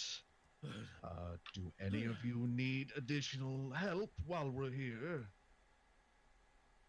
Do we? Nothing that a good beer elf won't fix. Wait, hold on. And points at our tiefling friend.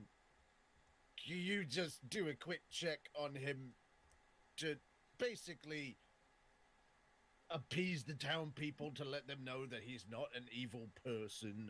Oh, come on. It's because I'm always horny. Never mind, we're done. I'm joking. Yes, do it. And he basically, scans over him. He, waves his amulet in front of him, and he says, "I detect no evil essence within this man. He is perfectly normal." Good. Told you. If you could, motherfucker. Your eyes flutter. if you could just please tell the townspeople that, so that they won't gather up as a mob and try and attack his establishment anymore. Just help spread the word that this is not an evil being. You're saying that to High Deacon Barrick? I'm saying that to all of them. Well, we will attempt to spread this word as well as we can. Please understand, we only have word of mouth, so we may not be able to do it instantaneously, but any who have fear of our horned friend over here will be waylaid. Trust me. I appreciate that. You're Thank very you so welcome. much. Jinx's eyes flutter, and she kind of blearily comes to, and she goes, "What happened?" Oh, good, she's awake. We got rid of your arm. Oh, good. I Covered in wasn't ready soot. for kids. And it reeks like just stanky brimstone arm. We, Just straight we're all. I think we're all gonna need like a cleansing and a bath after this. Okay, as you're all enjoying this wonderfully warm, victorious moment, the doors to the temple open once more, and a completely different set of guards come in. They're garbed in a armor similar to Guard Captain Theodore, and they approach Oh and they no! hold a shred of paper, and they say, "Madam, you are wanted for arrest of grand larceny and theft of a divine artifact. Come with us." He looks right at you, Aurelia. You. Oh, And with that- fuck, not this. With that, we will end things here. Wow! Ah, shit, not this again. again. So, that brings our lovely adventure to a close for now. But expect much more fun in the future, folks. Oh, We're back, bitches! definitely. Yeah, we it's are. It's definitely gonna be fun with Leaf in the next fucking. Oh, Dude, yeah. that was a lot of that was a lot of intensity and shit at the end because I'm just watching dice rolls happen. I'm like, the fuck is going on? Well, Yeah, I know. that was the same for me. Even though I was in the call, I had my headphones off, so I was just as clueless Right? as you were. I appreciate that, Darkon. But yeah, so we're definitely going to try and make this much more common than we have. Sorry for the sizable hiatus, but we're going to get ourselves back into a rhythm, and hopefully D&PD will become a much more frequent viewing pleasure for all your fans. If nothing else, it can at least hit the same levels as Dungeons and Demon Slayers of being like twice a month. That's There what. you go. That's what we're going to try to do. Yeah. We'll give you all the 1-2 punch. So with that, are there any departing announcements? Anything else you wanted that you may have forgotten at the beginning that we wanted to announce for PhatDog? We're coming back for anime and stuff this Monday, so stick around. 8 p.m. Central Time, Monday evening. We will be back with anime and stuff. Holy shit, there's a lot of stuff to talk about. All right, look forward to just- that. If you're not already, please subscribe to the channel. Between the freaking the massive amount of games that got delayed this year, the Morbius trailer that dropped, the second Black Widow trailer that dropped, DC's holy fucking craziness that was the Crisis on Infinite Earth saw 5 episodes. It's only 5 episodes, and you can watch them without having to see all the other series. You can just watch it as it is. But that was kind of cool, and some of the stuff we'll be talking about that. And we're not going to talk about Ruby until this season is over. I just want to get the season done with. But so far, I'm really liking the writing for this because they added another writer, and oh my god, it helped so Yes. much. Yeah, I can vouch for that too. I'm not caught up. I'm a couple episodes behind because things were getting really, really bad, and I'm like, I just kind of want to watch everything straight through.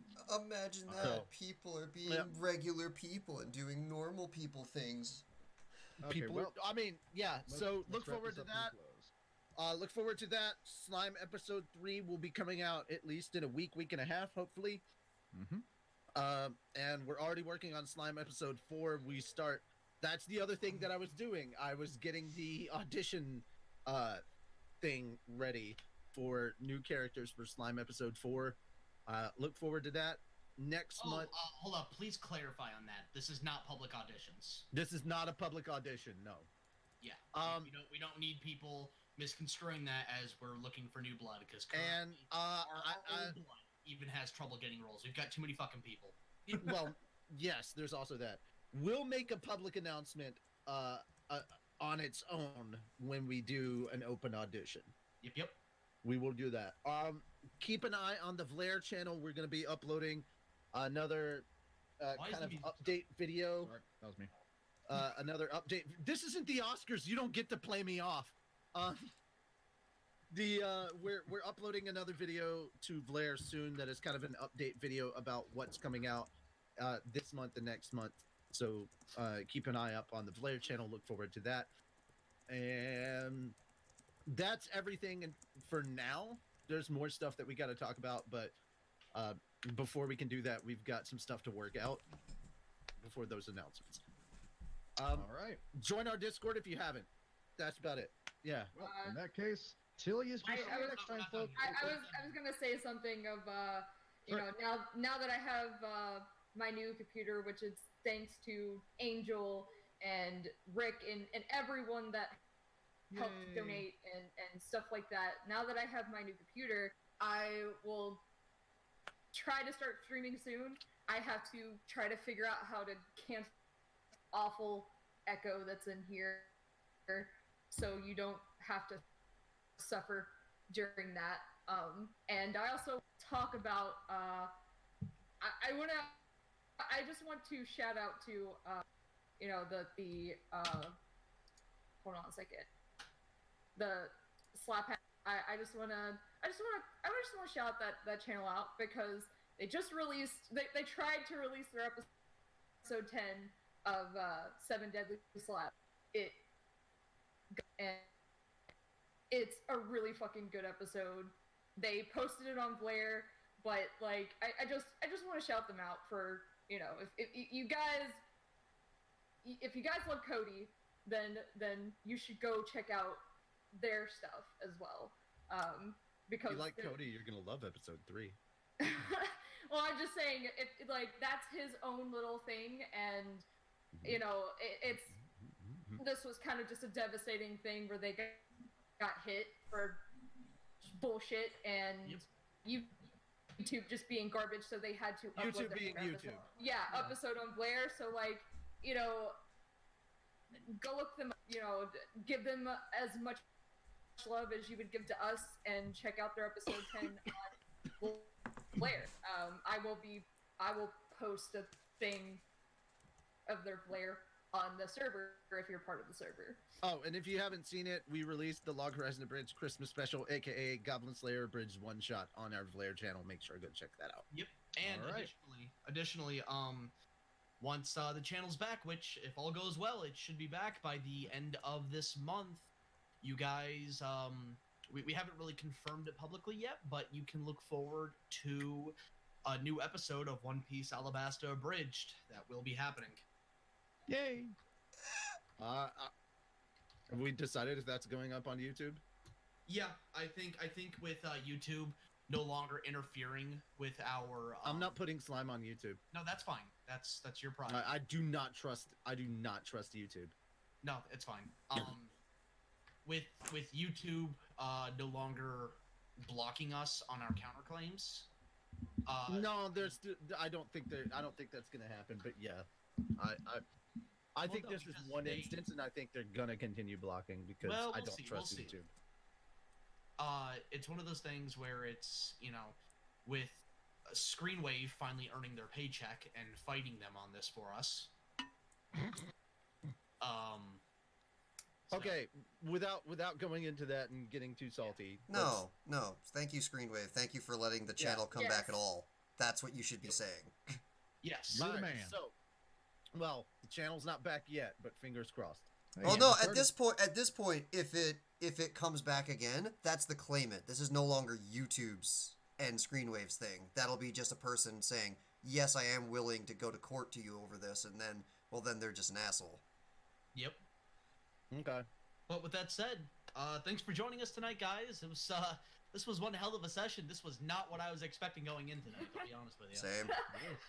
Yeah. Glad we all had fun, had some tears, clenched some buttholes, and I'm just glad I didn't kill Leaf. yeah, Yeah, with me that too. crit.